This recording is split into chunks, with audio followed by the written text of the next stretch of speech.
Primeira coisa que eu falo para as pessoas, qual que é a dica muito importante para quem quer estar bem financeiramente lá na frente? Cara, evita ao máximo se endividar. Porque uma dívida de 50 pesa 20 vezes mais do que um investimento de 50 reais. Eu tô endividado.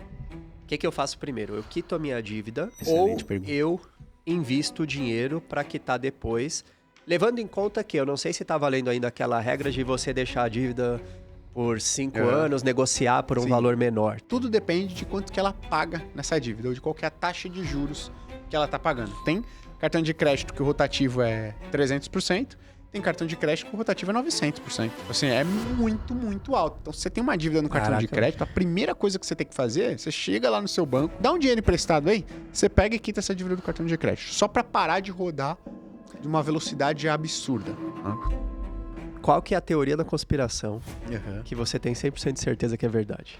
O escândalo do INSS, Banco Master e órgãos públicos relevantes ou pessoas relevantes da República estão muito bem relacionadas em todo esse esquema aí, cara. Estudos mostram que a maioria das pessoas que assistem um episódio de podcast não se inscrevem no canal. Isso acontece com pessoas normais.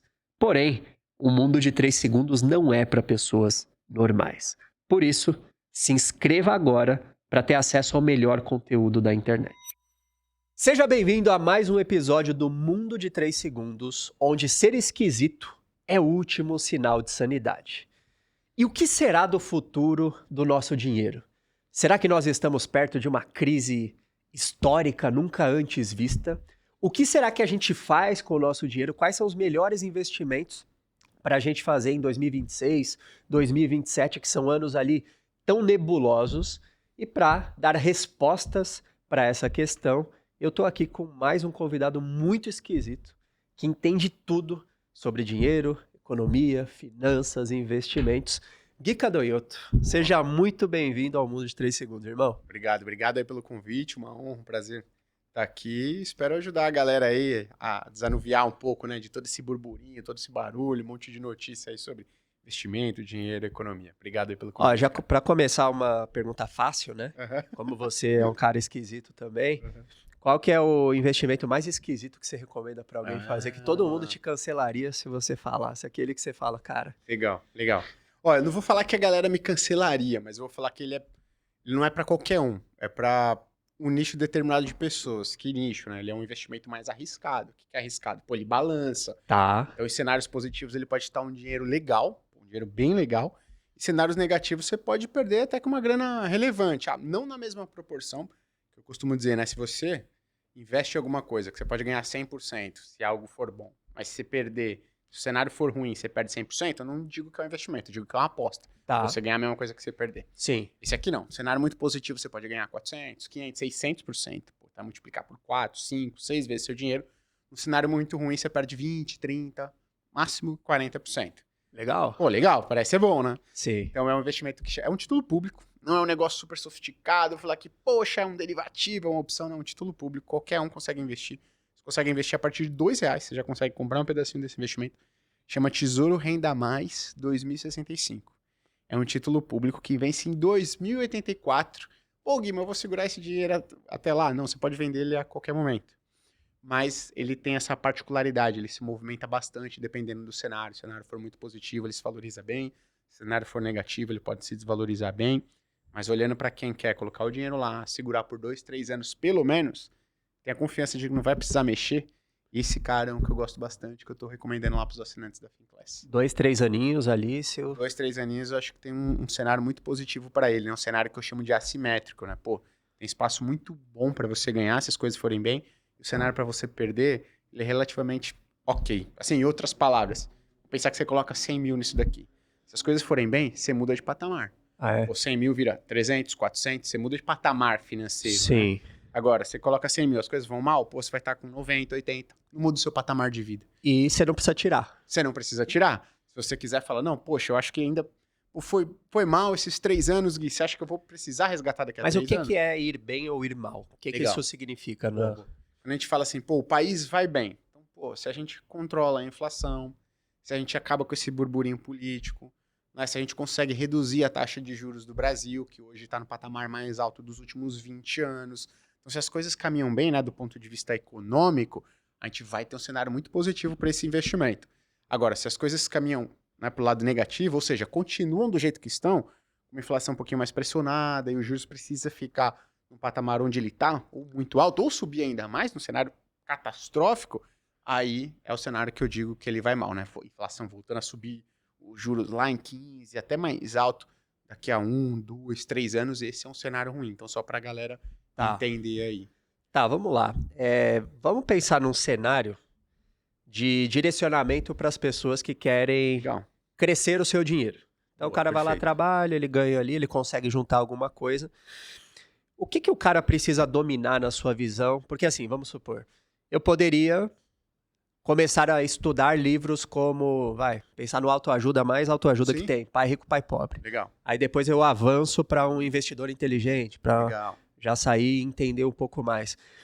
Como é que você direcionaria os seus estudos, ou até o que eu preciso entender a nível de política, economia, uma coisa que eu preciso estudar, o que eu preciso saber para não fazer cagada e para crescer o meu patrimônio? Legal, boa.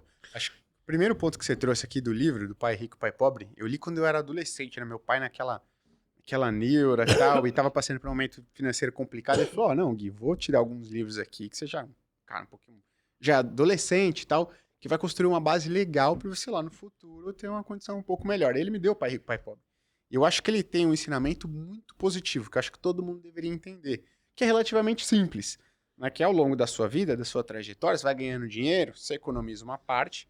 O que você faz com essa parte que você vai economizando? Você vai acumulando o que ele chama de ativos, né? Que são coisas que vão te fazer, basicamente, vão te trazer duas coisas. Ou elas vão crescendo de valor ao longo do tempo, ou elas vão te pagando uma determinada quantia ao longo do tempo. Ou elas fazem as duas coisas juntos, que é excelente, vão se valorizando ao longo do tempo, ou vão acumulando, vão te pagando dinheiro ao longo do tempo. Então, acho que o cerne ali do Pai Rico, Pai Pobre, a principal mensagem é essa.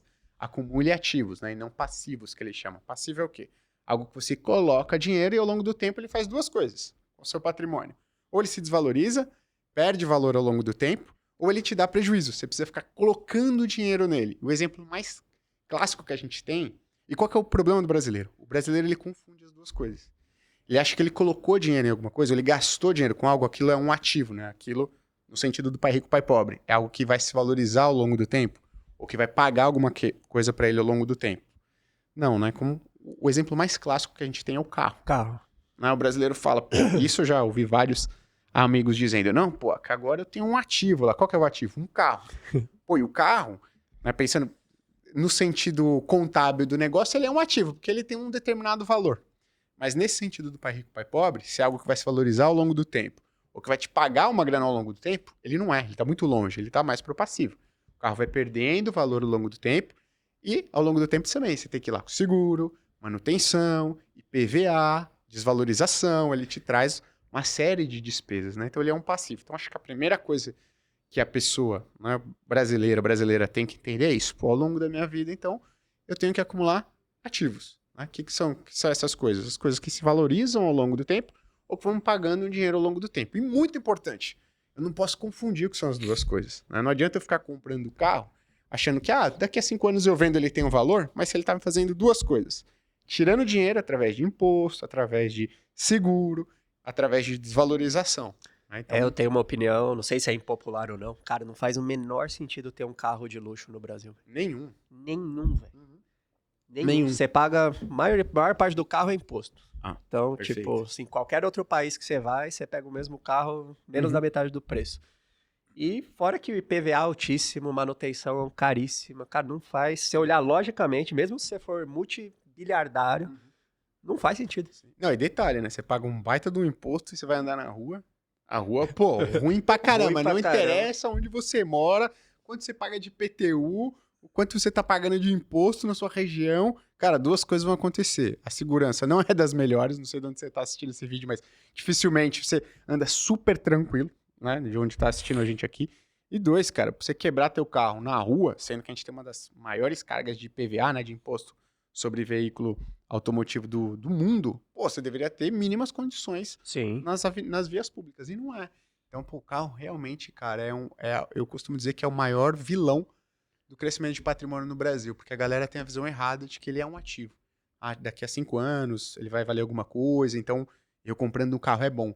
Eu só tive um carro na minha vida, foi um Peugeot 206, 2004, foi meu primeiro carro, quando eu tinha 25 anos.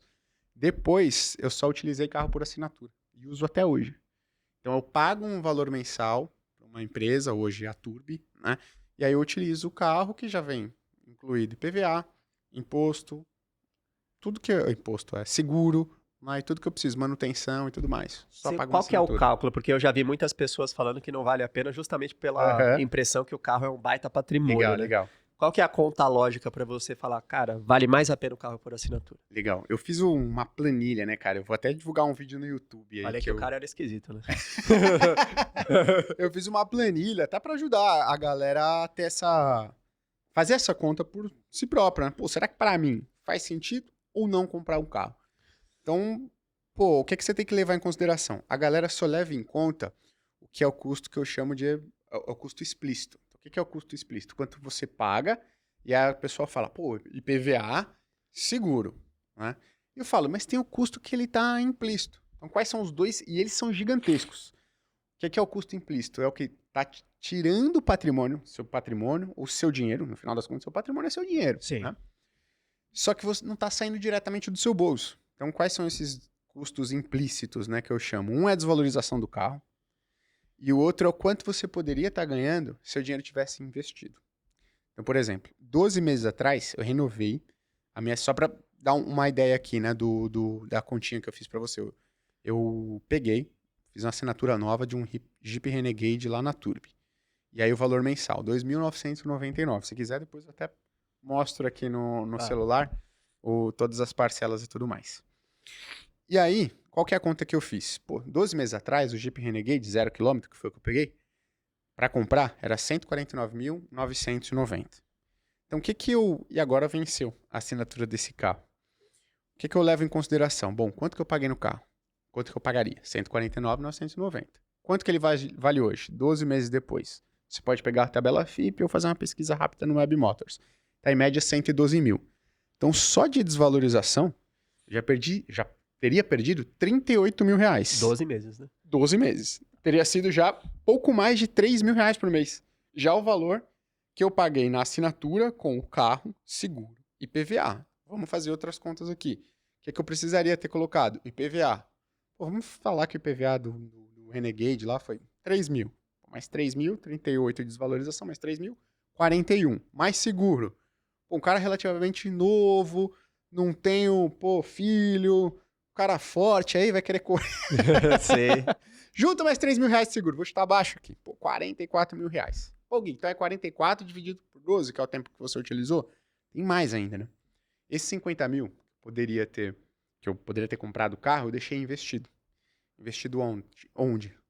CDI, Tesouro Selic, que é um título público super conservador. Quanto que ele me trouxe de retorno até agora? Me trouxe mais ou menos 20 mil reais. Então, soma esses 44, esses 20 mil reais que eu ganhei deixando o dinheiro investido. Pô, se for somar isso, deu quanto? 64 mil.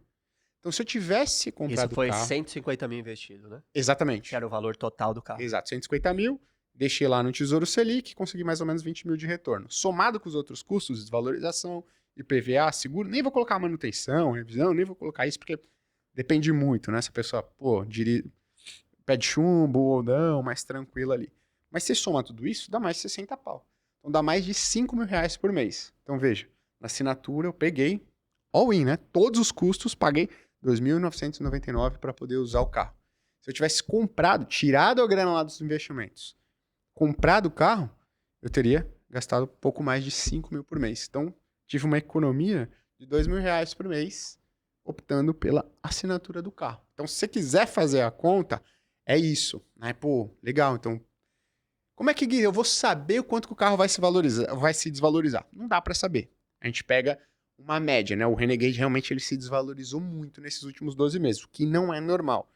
Mas o carro tende a se desvalorizar, então dá para você levar isso em consideração. Tem algum cenário que eu consideraria comprar um carro? Tem. Se eu falar o seguinte, eu quero ficar com o mesmo carro por 5 anos. Aí legal, porque primeiro ano é um ano de maior desvalorização, aí segundo, terceiro já passam a ser anos de menores desvalorizações. Eu tô indo pro meu 5º ano com o meu carro. Quinto ano com o seu carro. Pô, então, você tá colocando seu dinheiro muito provavelmente em ativos, que estão fazendo o quê? Aumentando o seu patrimônio, trazendo mais dinheiro. Enquanto tem gente que tá trocando de carro todo ano, pô. Tá fazendo o quê? Pô, passou pelo... Perdeu 60 mil em um ano. O que, que a pessoa faz depois de um ano? Ela vai e troca. Troca por um carro zero e volta nesse ciclo vicioso. Né? Troca por um carro zero, volta, perde mais 60 É mil. tipo o iPhone também, né? O cara... Minha sogra, velho. É. Todo ano ela troca de iPhone. Eu Aham. falo pra ela, pô, você tá gravando Reels, pelo menos? Você tá usando, né? Pra se pagar. É porque a câmera do iPhone é muito melhor. O zoom de 700 Ah, não, vezes. e nem é iPhone, é um da Samsung, sei lá. Mas Aham. ela tem que ter o do ano. Aham. Não, então acho que um ponto, cara, muito bom. Então, assim, se quiser fazer essa continha, se quiser, né, entender, é isso. Pô, no YouTube em breve eu vou divulgar um vídeo detalhando tudo, Boa. até compartilhando planilha. Eu sei que você tá curtindo o episódio e um dos motivos de eu ter criado o Mundo de 3 Segundos é dar voz a quem tem o que dizer. Assim como a gente fez com todas essas pessoas que você tá vendo aqui na tela.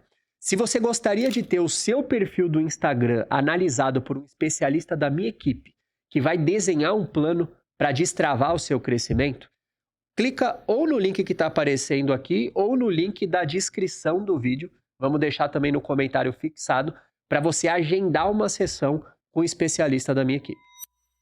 Mas uma pergunta agora. Você é um cara racional, certo? Sim. Então você é um cara puramente racional. Lidando com... Ajudando... Há quantos anos você ajuda o pessoal a investir? Ó, pessoa física, né, há 7 anos, vou fazer 7 anos. Mas antes disso eu trabalhei quase 10 anos na gestão de fundo de investimento. Então já, pô, bastante Beleza. tempo aí. Então você entende que talvez boa parte dos brasileiros não sejam racionais. Perfeito. E tomem decisões com o estômago. Uma coisa que eu vejo é, muitas vezes você pode falar pra mim, cara, pegar um carro por assinatura racionalmente é melhor, mas aí pra racionalmente ser melhor, a gente tem que levar em conta que o cara vai investir o dinheiro. Uhum. Só que eu acredito que a mentalidade, talvez, do brasileiro é se ele não fizer uma dívida, talvez ele gaste tudo. Exato. Você tem algum relato em relação a isso? Claro, O que você claro. percebe da Legal. mentalidade do brasileiro com o dinheiro, né? Legal, não, é um ponto importante, né? Porque muita gente fala, pô, mas eu não tenho dinheiro investido. Então eu tenho que desconsiderar isso. Mas se você não tem dinheiro investido, o que, que vai acontecer? Muito provavelmente você vai dar uma entrada no carro. Ah, não tenho 150 mil. O que, que eu vou fazer? Vai dar entrada no carro e aí vai ser pior ainda pra você. Por quê? Quando você vai financiar um carro. E quando você financia um carro, você tá pagando os juros. Então o Renegade lá de 50 mil, depois de 1, 2, 3 anos, não sei por quanto tempo a pessoa financiou o carro, não vai pagar 150 mil. Vai pagar 220, 230. Em um ativo, né, em um bem, vamos colocar aqui, em um bem, que quando ela termina de pagar, vale quanto? 100, 90. Né? Mas a pergunta é, se o cara entrar nessa dívida, você acredita que por ele entrar numa dívida, ele de alguma forma vai subir como eu posso dizer, os ganhos dele? Uhum. Então, cara, tem gente que só funciona assim, mas aí qual que é o meu ponto? Pô, você tem que se preparar para que você não seja esse tipo de pessoa, né? Para que você não só funcione ao pagar uma dívida. Pô, porque a pior maneira de você fazer, eu costumo dizer que é o seguinte, no mercado financeiro você tem diversas opções, diversos momentos de grandes oportunidades. Ninguém vai estar lá te cobrando, falando, cara, olha o tamanho dessa oportunidade. Você tem que pegar, pô, 100, que seja, 200, 300, 500 reais, R$1.000 por mês e aproveitar essa oportunidade. Ninguém vai estar te cobrando isso. Ah, pô, mas se eu crio uma dívida eu funciono. Legal.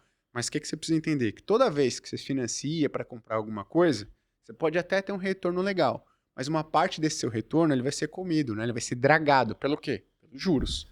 Bom, então seria melhor você ter a disciplina para você conseguir criar um boleto fictício na tua cabeça. Para se pagar primeiro. Exato, para se pagar primeiro, para que esse retorno, uma parte desse retorno, ele não seja comido por esses juros. Porque, se eu preciso financiar alguma coisa, eu preciso criar algum boleto, vai ter juro, vai ter dívida. Não, mas eu fui lá comprar uma determinada coisa, um determinado carro, pô, é sem juros. Pô, os juros, ele tá embutido, ou se você fosse comprar à vista, você teria um desconto. Então é aquela história, né? O cara falou o seguinte, não tem juros. É 10 vezes sem juros, só que se eu pagar à vista, eu tenho um desconto. Pô, mas uma coisa que eu vejo é que quando você tem dinheiro na mão, tem muita oportunidade que aparece. Muito. Bom ponto. Tem um cara lá no condomínio que eu tô que ele A gente não fechou o negócio, mas era um negócio que enfim, seria talvez uma boa oportunidade. Ele tá com uma casa semi-construída, só que falta ali ainda, acho que 1 milhão para finalizar a obra. Eu acho que falta mais, né? Segundo ele, falta 1 milhão, mas que é uma casa bem grande, assim, mas tá encaminhada. Só que eu acho que ele quebrou no meio Uhum. e ele tá vendendo por um valor assim que se alguém pegar e finalizar, Vai ganhar uma grana. vai dobrar o dinheiro. Perfeito. E aí, quem consegue aproveitar essa oportunidade? Sim. Quem tem dinheiro. Eu vou te dar um caso particular também. Desculpa, você ia falar alguma coisa? Pode falar. A maior multiplicação de patrimônio que eu tive, uma das maiores na minha vida, foi justamente com imóvel. E aí eu costumo dizer, né? As pessoas falam, pô, mas nunca tenho uma oportunidade para eu aproveitar, nunca tenho. E é verdade, a oportunidade ela só vai aparecer para quem tem grana. Sim. Então, um relato pessoal. Acho que em 2016, 2017, eu tava, pô, com uma grana já guardada, já trabalhava um tempo no mercado financeiro, eu tinha feito um dinheirinho e tal.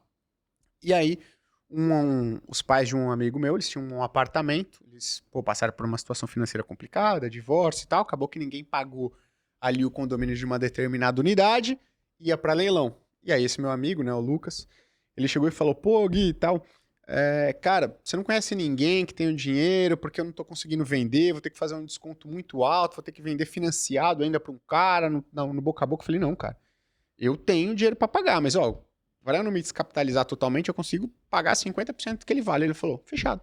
Caraca. Comprei por 50% do que valia, gente, mandei pintar ali, né, em uns meses. 4 meses depois a gente vendeu pelo valor justo, ou seja, 100% de ganho. Pô, nunca apareceu uma oportunidade dessa para mim, mas talvez porque você nunca teve uma quantia de dinheiro relevante para você aproveitar essa oportunidade. Eu não digo que ela só aparece em imóvel. Ela pode aparecer em carro, ela pode aparecer em uma viagem, uma proposta de emprego em outra cidade, em outro país, ou várias outras coisas menores, né? A gente tá falando de várias faixas de patrimônio. Então, quando você tem 5 mil, pô, legal, pô, você não vai ficar procurando oportunidade com imóveis. Mas você continua poupando, investindo. Quando você acha que é uma meta boa para o cara, pô, isso aqui tem que ter na conta. Você tem alguma metinha aí que você fala, pô, cara, faz um esforço e junta esse valor aqui, que a partir que você juntar esse valor, sua vida vai dar uma mudada. Legal. Depende muito do nível, né, das pessoas que a gente tá falando aqui, da faixa de renda e tudo mais. Mas assim, quando a gente fala de 200 mil reais, eu falo de 100 mil reais. 100 mil reais, as pessoas falam, poxa, cara, para eu chegar no milhão ainda falta 900 mil reais. Eu tenho que multiplicar por 10 essa grana aqui. Aí parece ser algo muito distante. Só que 100 mil reais é mais de 30% do caminho que você leva para percorrer até o milhão. Como assim, Gui? Que é juros. Juros, eles são, nos investimentos, eles são compostos. Então, vamos pensar aqui que você tem 100 mil reais, você conseguiu fazer esse dinheiro dobrar. Você levou ele para 200 mil. Quando você consegue fazer o mesmo resultado, dobrar, só que você está com 200 mil, pensa só, você tinha 100 mil, dobrei, tô com 200. Você teve um acréscimo de patrimônio de 100. Sim. Quando você está investindo 200, você dobra, vai para 400. Você teve um acréscimo de patrimônio de 200. Quando você tem 400 e você dobra, vai para 800. Só que o ganho de patrimônio seu foi de 400. Então, a cada ano que você passa investindo ou deixa seu dinheiro lá, o ganho de capital, no geral, é maior. Então, a gente fala 100 mil reais, os primeiros 100 mil reais são mais de 30% do caminho até o primeiro milhão. 200 mil, exatamente metade. Então, quando você junta 200 mil reais, você fala, eu tô na metade do caminho para o primeiro milhão. Você deixa seu dinheiro investido, não precisa correr muito risco, não precisa ficar escolhendo a ação quente do momento, fundo imobiliário, investimentos super sofisticados. Você com uma carteira de investimento simples, com renda fixa no Brasil, com os investimentos que são super diversificados, tem acesso a qualquer momento ao seu dinheiro, com 200 mil reais, você está na metade do caminho para 1 milhão. Então, o que eu diria para a galera que já tem um nível de renda um pouco maior, que talvez seja a galera que esteja nos assistindo aqui, pô, ganho 10 mil reais por mês ou algo próximo disso. Cara, sua meta, óbvio, eu não tenho nada investido. Pô, você precisa ter pelo menos 10 mil. É um salário seu, você precisa acumular. Mas depois, e eu acho que isso consegue fazer rapidamente. Depois, com um pouco de disciplina, né? Sim. Depois, sua meta tem que ser os 100 mil. E 100 mil, de novo, coloca na tua cabeça. Você está nos 33% do caminho para você chegar até 1 milhão. Chegou nos 200, você está nos 50% do caminho até 1 milhão. Por quê? Porque é os juros compostos. Sua curva de patrimônio ela é exponencial, né? Eu acho que é um negócio legal. Qual que é o prazo factível para acontecer essas dobras? Tipo, eu dobrar de 100 para 200 legal. É o mesmo esforço de dobrar de 500 para 1 milhão? Exato. Eu acho que vamos pensar no Brasil hoje. Tá. Brasil hoje, A gente fala que a taxa de juros no Brasil está em 15% ao ano. Né? É o investimento mais seguro que a gente tem. É deixar num título público lá que chama Tesouro Selic. Né? Você coloca o seu dinheiro lá. Com essa taxa de juros, em quanto tempo a gente dobra o patrimônio investido? 4 anos e pouquinho. 4 anos e alguns meses. Então, 4 anos e alguns meses. Gui, mas é sempre que eu consigo essa taxa de juros? Hoje, eu consigo essa rentabilidade com investimento super conservador? Não. Mas com uma carteirinha legal, simples, mais diversificada, é factível que você consiga essa taxa de retorno, na média, ao longo dos próximos anos. Então, eu vou colocar aqui que é factível que você dobre o seu patrimônio a cada 5 anos investido. Então, se você juntou 100 mil reais, 5 anos, dobrou 200. Poxa, só consegui 100 mil reais aqui de acréscimo de patrimônio em 5 anos. Mas os próximos 5, saiu de 200 para 400. Os próximos 5, de 400 para 800. Os próximos 5, de 800 para 1.600. E aí a coisa começa a ficar absurda, né? Porque, se você juntou 1 milhão, você dobra o teu patrimônio em 5 anos, você vai para 2, cara. 5 anos, você sai de 2 para 4. Aí já começa a ser um acréscimo de patrimônio Exponencial, muito relevante. Né? Exatamente, exponencial. E não tem, por exemplo, não importa que eu demorei o tempo... É o tempo que eu deixo o meu dinheiro, mas se eu quiser começar, vamos supor, tem alguma diferença entre eu levar um tempo para juntar 1 milhão ou botar 1 milhão hoje, vai acontecer a mesma coisa. Exato, vamos pensar que, uma pessoa levou 10 anos para chegar no 1 milhão hoje de patrimônio, e o Elias, aproveitou a oportunidade lá, teve um ganho de capital de 1 milhão, e você colocou hoje, levou, 1 mês para gerar isso daqui. A partir de hoje, a pessoa que levou 10 anos para acumular 1 milhão de patrimônio, e você, que em uma tacada foi investir 1 milhão, a partir de aqui, desse momento que ambos investiram 1 milhão de reais, daqui para frente, vai ser algo similar. É a mesma... Exatamente. A não ser que um dos dois, o Elias, ele continua investindo mais 10 mil reais por mês. Aí você vai ter, além do valorização do seu patrimônio vindo dos investimentos, um acréscimo de 10 mil reais por mês de aporte, que a gente chama, né? Então, você tem aqui toda a sua remuneração e tal, você separa 10 mil reais para investir por mês. E aí, lógico, que você vai ter um crescimento de patrimônio maior do que esse cara. Mas em termos de juros, ambos vão ter um acréscimo de patrimônio semelhante. Beleza. Agora, pensando no... Esse é o cenário, vamos supor, investidor inteligente, pai rico, pai pobre. Uhum. Que a gente entende, beleza, eu tenho que investir em ativos, eu tenho que botar meu dinheiro. Mas até que ponto os cenários do mundo podem afetar isso? E você acha que tem como a gente prever?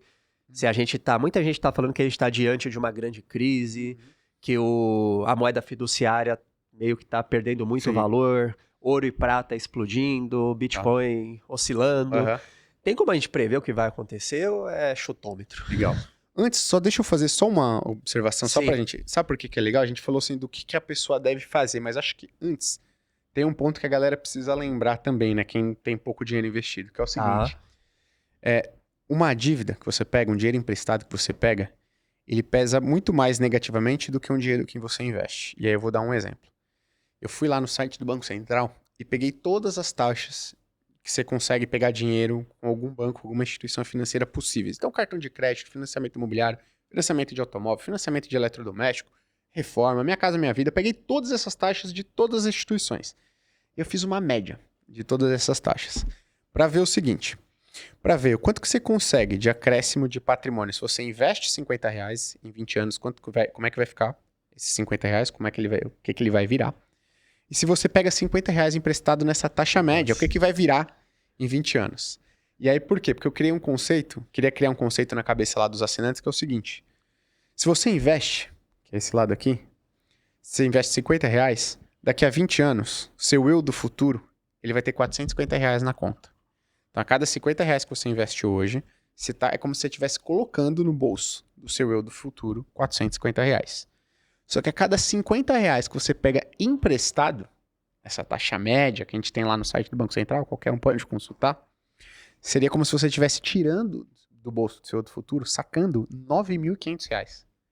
Então, veja, é um negócio muito difícil. Então, a primeira coisa que eu falo para as pessoas, qual que é a dica muito importante para quem quer estar bem financeiramente lá na frente? Cara, evita ao máximo se endividar. Porque uma dívida de 50 pesa 20 vezes mais do que um investimento de 50 reais. Se você vende produtos digitais e está cansado de pagar taxas abusivas para as plataformas, você precisa conhecer um Profit, que é a plataforma que os grandes estão usando para colocar 20% a mais de dinheiro no bolso pelas suas vendas, porque é a única que não cobra taxas e devolve os juros das suas vendas para você. Isso faz muita diferença no final do mês.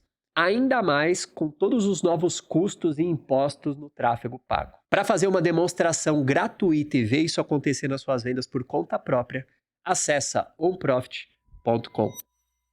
Aí vai uma pergunta que eu já tinha até anotado aqui para te fazer. Eu estou endividado. O que eu faço primeiro? Eu quito a minha dívida Excelente ou pergunta. eu invisto o dinheiro para quitar depois, levando em conta que eu não sei se está valendo ainda aquela regra de você deixar a dívida por 5 anos, negociar por um valor menor. Legal. Bom ponto. Cara, seguinte, a regra...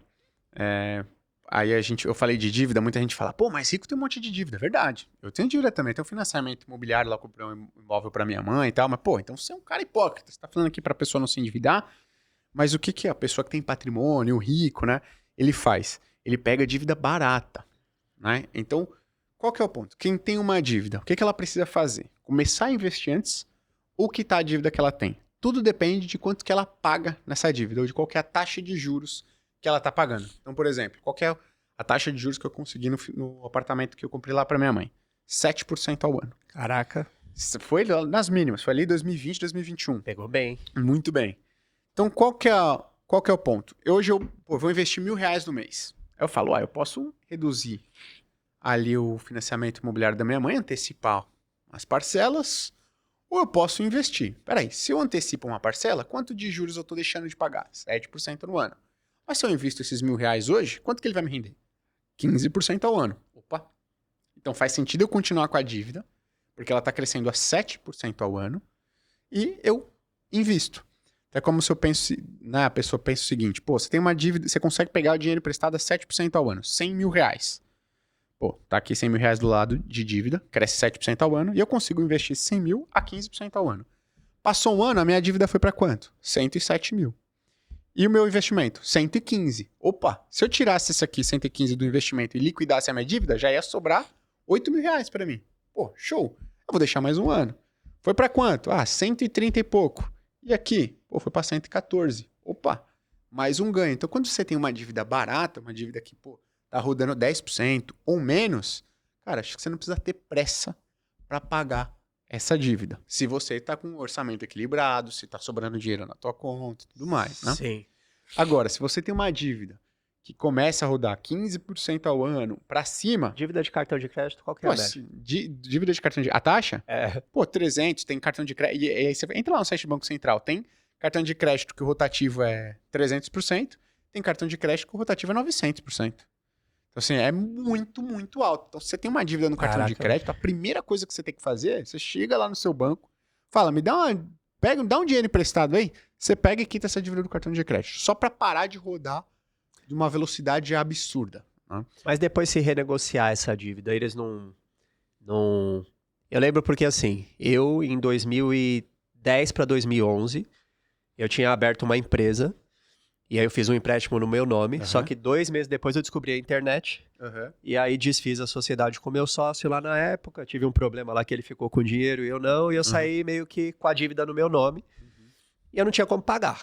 Aí eu botei na minha mente, eu falei, cara, eu vou fazer meu negócio dar certo, e depois eu pago. Sim. E aí me ligavam cobrando, eu falei, olha, quebrei e tô trabalhando, me liga daqui 6 meses, que eu quero pagar, mas agora eu tô construindo um negócio aqui que eu tô apostando. E aí eu deixei a dívida, sei lá, 1 ano, 1 ano e meio. Sim. E a dívida era de R$40.000 na época. Se fosse contar juros, eu nem sei pra quanto ia. Só que quando eu fui renegociar pra pagar, eu fiz um acordo que eu paguei quase sem juros essa dívida. Tipo, eu fiz um acordo, eu falei, eu te pago à vista, porque eu já tava ganhando dinheiro com a internet, foi ali em 2012, 2013 que eu paguei. Sim. E por eu ter esperado, eles me fizeram uma proposta lá que eu falei, opa, vou pagar à vista esse negócio aqui. Ainda é uma estratégia? Então qual que é o ponto? Apostar nisso pode ser um tiro no escuro. Porque você pode se dar bem, como você, ou você pode pegar uma instituição financeira, um banco, às vezes um gerente que você pegou um empréstimo ali, que seja alguém mais linha dura. E talvez venda sua dívida para uma empresa que depois vai fazer uma cobrança, né, ativa, essas que ficam te ligando. que sejam muito mais chata. Seu nome pode ficar sujo, pode impedir, inclusive, a sua empresa, o seu negócio. Não, meu nome sujou naquela época. Exato, que às vezes, não dificulta, porque você vai atuar na internet, mas às vezes se a pessoa tá atuando na economia real, vai travar para ela fazer diversas coisas. Às vezes você tem outros bens no seu nome, e aí, a venda desses bens também começam a ser prejudicadas. Entendi. Então, por exemplo, o caso lá do apartamento do imóvel que eu comprei dos pais de um amigo meu, eles estavam nesse caso, eles não podiam vender para qualquer um, porque existia quem comprasse tinha que saber que existia o risco, que ela tinha uma dívida, e dessa venda ser travada por conta dessa dívida, o que não aconteceu, mas poderia vir a acontecer. Então, pode te atrapalhar, inclusive, na venda de um imóvel, de um carro, na construção do seu trabalho, da sua empresa, ou no seu próprio trabalho. Então, tem muita coisa que pode afetar. Então, que bom que não aconteceu com você, ou no nicho que você atuou. Mas existem histórias de pessoas que foram muito prejudicadas por conta desse nome sujo. Então, acho que o nome dessa estratégia é tudo ou nada, né? Ou você Exato. paga a dívida inteira ou você não paga. Sabe qual que é o ponto? Quando você vai para esse caminho, você tá jogando meio com a sorte. Eu acho que, quando a gente vai pensar em estruturar uma vida legal, uma vida, próspera e tudo mais, eu acho que você tem que trazer o máximo de pontos possíveis que você tem que controlar para perto de você. E quando você fala, vou fazer isso daqui, depois seja o que Deus quiser. Será que você vai colocar o seu futuro, né? Vai jogar dado ali com o seu futuro, isso pode te prejudicar lá na frente. Então eu não gosto muito dessa estratégia. Pode ser que dê muito certo, pode ser que dê muito errado, mas não está nas suas mãos. E quando você joga ali o seu futuro financeiro, seu patrimônio, sua empresa, seu negócio, sua carreira, com a sorte, não gosto muito. Então não recomendaria também, sabe? Entendi. E existe alguma estratégia para conseguir baixar o valor da dívida, mas mesmo quando você não tem o total? Então, o que normalmente poucas pessoas sabem, né? E poucas pessoas vão atrás também. Mas quando você tem uma dívida rodando um juros muito alto, tem outro banco, outra instituição financeira. Então, por exemplo, você tem uma dívida que está rodando lá no Bradesco a uma taxa de 30%, 40% ao ano. Você tem uma renda relativamente consistente, a renda familiar e tudo mais, 40% ao ano é uma dívida muito alta. Dobra a cada 2 anos. Sim. Né? Então é um negócio, uma bola de neve correndo a uma velocidade gigantesca. O que você pode fazer? Poxa, será que você já bateu lá na porta do Itaú e falou o seguinte, cara, eu tenho uma dívida aqui no Bradesco, essa aqui é minha renda familiar, tal, eu tenho um emprego aqui, eu me sustento assim, será que eu não consigo um empréstimo a uma taxa mais baixa?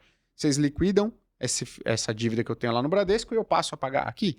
Existe essa possibilidade, inclusive com imóveis, né? Tem gente que se financia, compra um imóvel com uma taxa de 14% ao ano, a taxa cai, essa pessoa faz o que a gente chama de portabilidade de financiamento.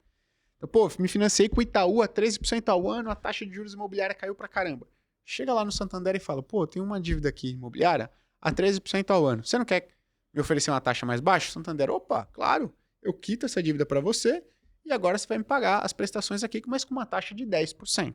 Então existe essa possibilidade. Tem muita estratégia, né? Tem muita estratégia, mas, você precisa entender. Muitas pessoas que são endividadas, muitas não, a maioria nem sabe qual que é a taxa de juros da dívida que ela tem. Então, o primeiro ponto é você conhecer.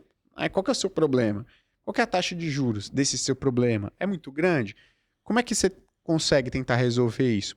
Procura outras instituições financeiras para te oferecer uma taxa mais baixa. É que também a pessoa tem que ter um pouco de conhecimento. Porque o que acontece ela vai ter uma dívida que é cara, aí ela começa a se enforcar, não consegue pagar, e ela vai numa outra instituição financeira sem conhecimento. O que o gerente do banco faz? Oferece a portabilidade, mas com uma taxa maior.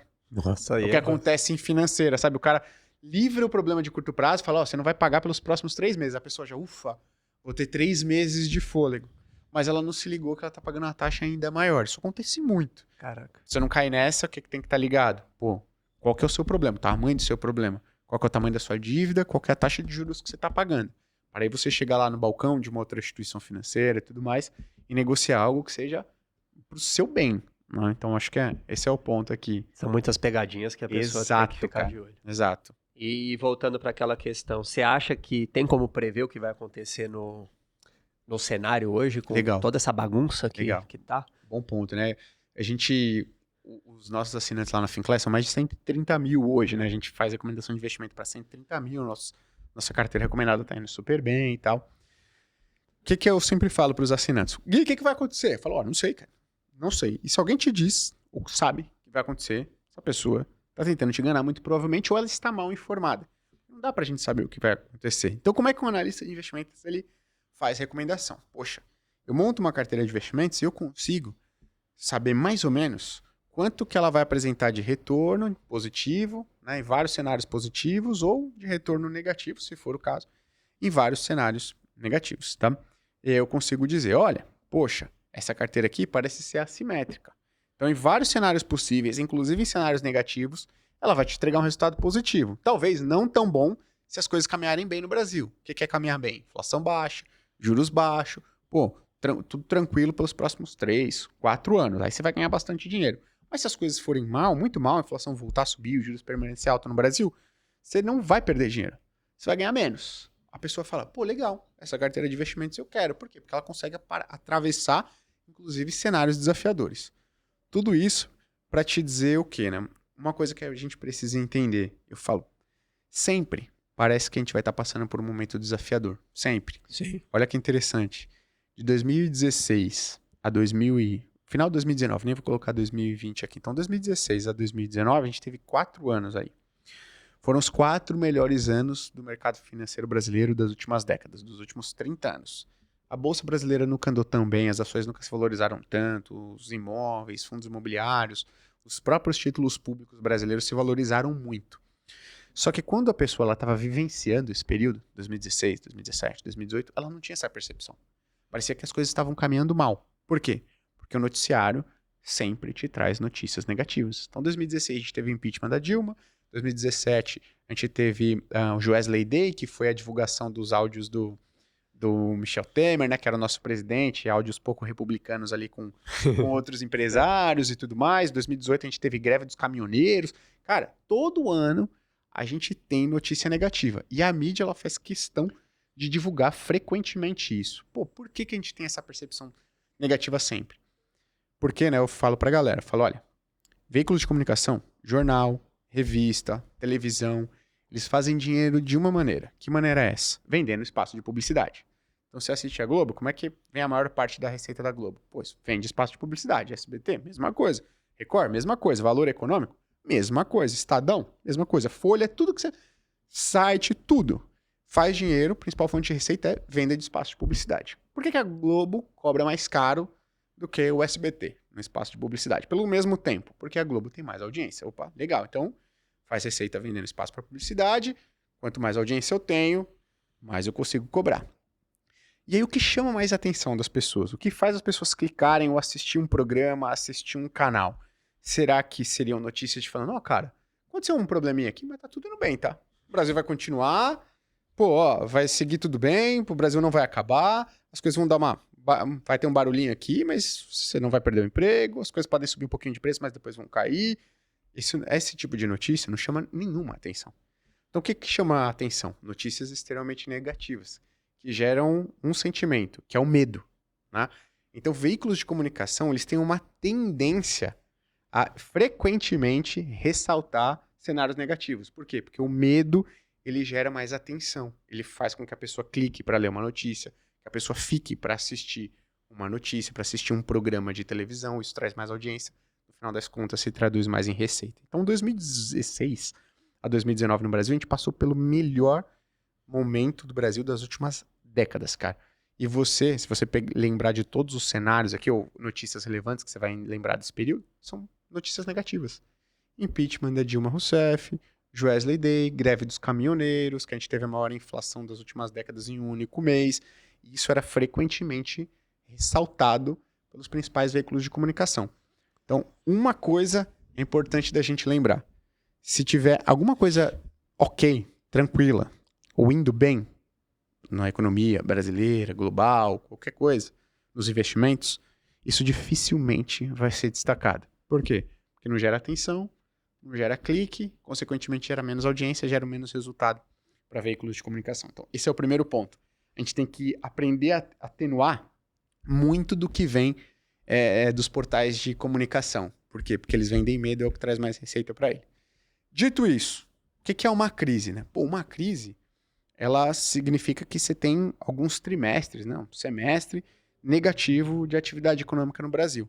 E hoje, ou seja, queda do PIB. Ah, pô, mas o que isso muda na minha vida? É que às vezes a gente tem dificuldade de perceber, mas Uma queda no PIB significa que menos pessoas estão comprando, né? No Brasil como um todo, o Brasil talvez esteja exportando menos produtos para outros países, o mundo esteja crescendo menos, e isso vai impactar as pessoas de um jeito ou de outro.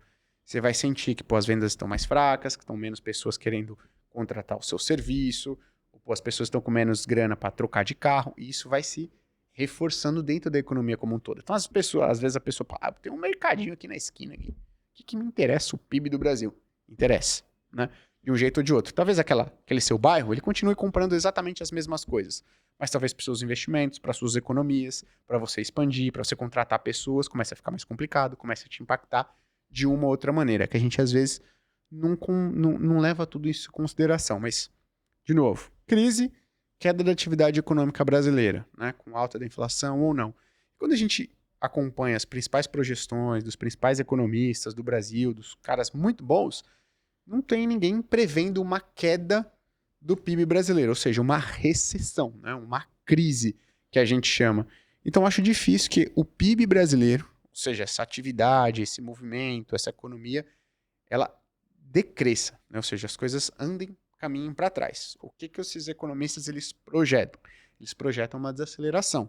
A gente estava crescendo num ritmo um pouco mais alto, é esperado que a gente, desacelere um pouco. Então, talvez a gente veja um pouco de esfriamento, né, na economia. Pessoal segurando mais o dinheiro. Pessoal segurando um pouco mais o dinheiro, o juro está alto, então você vai financiar um carro, antes a parcela daquele, você dava 50% de entrada, a parcela daquele carro era de 1.500, 3 anos atrás. Você vai financiar hoje o mesmo carro, mesmo valor, dando o mesmo de entrada, você vai pagar 1.800. Opa, não é. 1.500 é bem diferente de 1.800. Não é todo mundo que vai fazer essa troca de carro agora.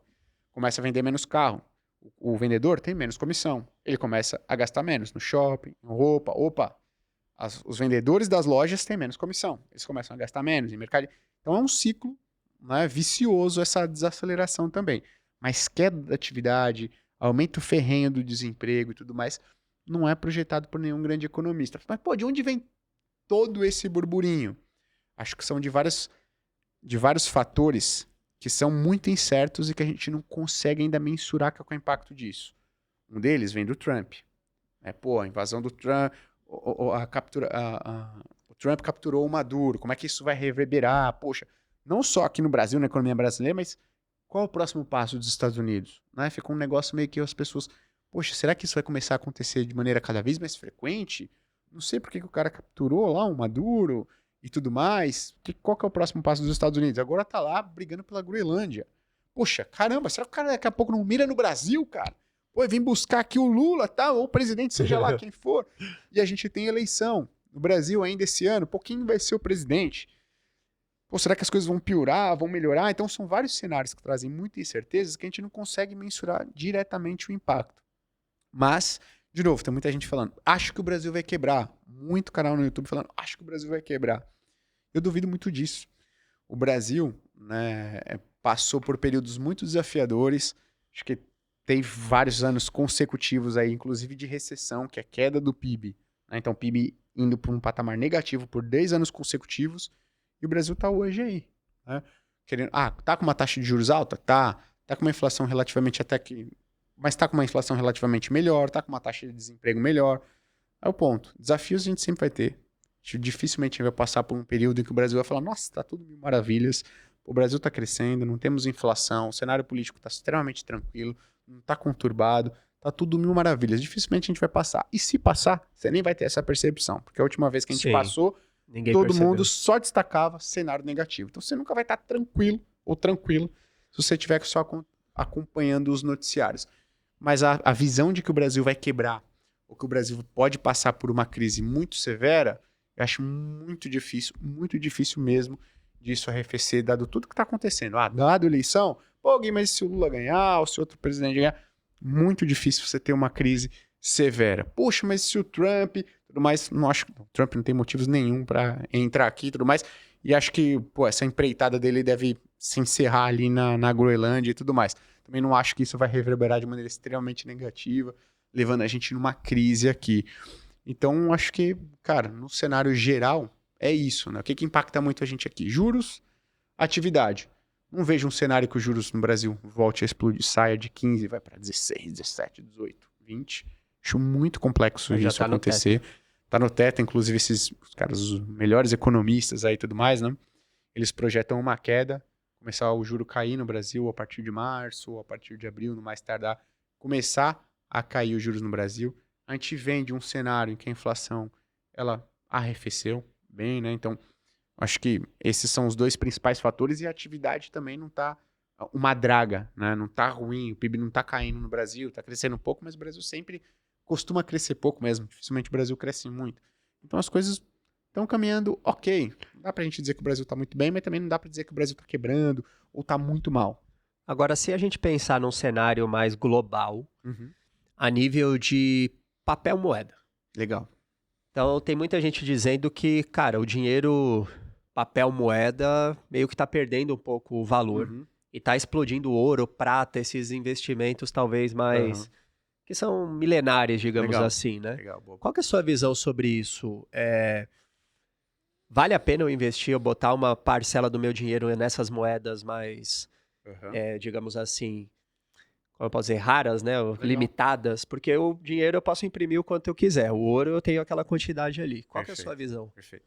Ó, lá na Finclass, a gente sempre tem pelo menos 3%, a gente recomenda, né? Os nossos clientes terem pelo menos 3% alocado em ouro. Putz, Gui, mas como é que eu faço? Eu compro um colar, eu compro um anel? Não. Você, pô, numa corretora simples, você vai lá e rapidinho você consegue comprar, ou ter uma Eu exposição tava sua em viajando ouro. agora lá e o pessoal, não, o ouro, que eu fui pra Dubai, né? O ouro em Aham. Dubai é barato.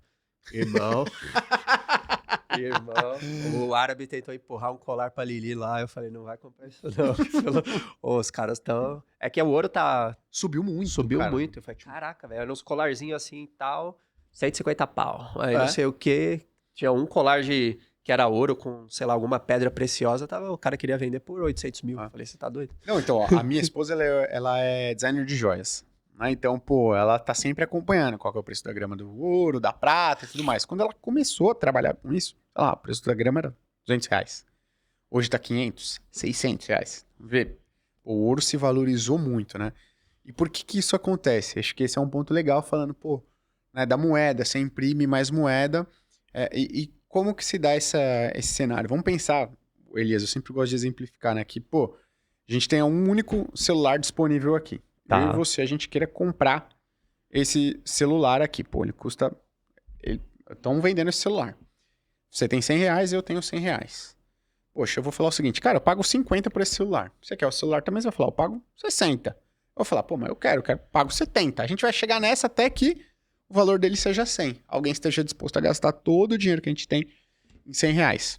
Aí chega o governo e fala, pô, pelo amor de Deus, olha o Elias e o Gui, cara, brigando por um celular, brigando ali porque vale R$ 100.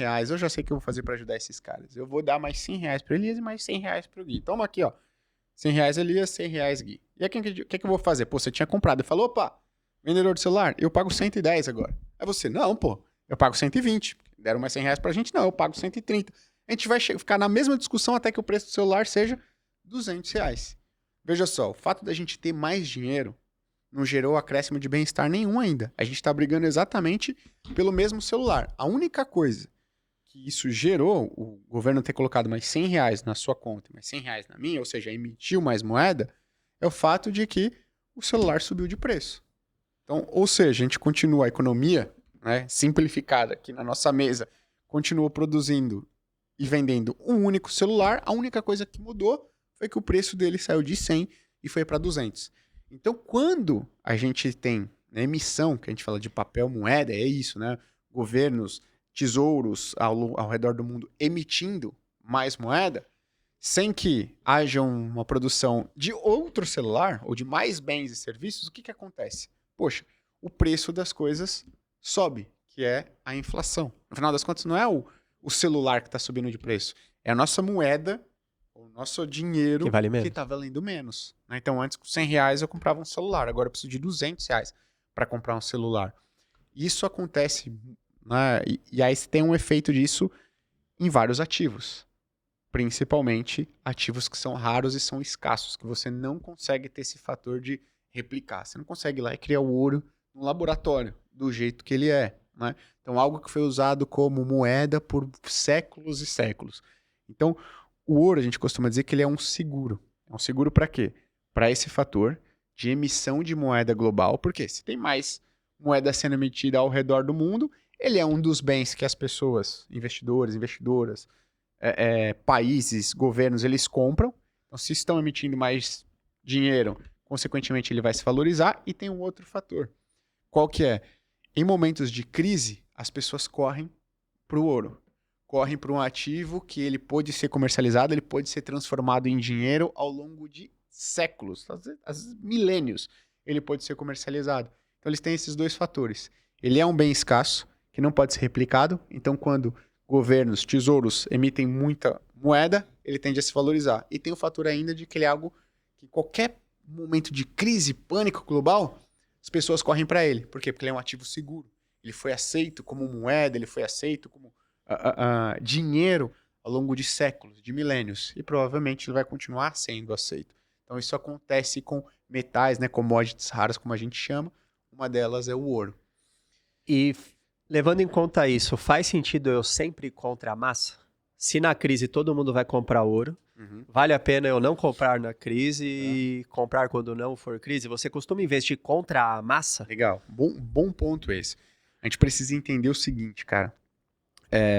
Sempre que a gente fala desses momentos, pô, você ressaltou aqui, a gente ressaltou, conversou sobre vários problemas que estão surgindo aí. Pô, Trump, o que esse cara vai fazer? Um cara meio imprevisível, não é? Pô, isso pode gerar mais inflação no mundo, mais juros no mundo e tudo mais. Tenho essa dúvida. Aqui tem eleição. Quem é que vai ser o próximo presidente? O que esse cara vai fazer?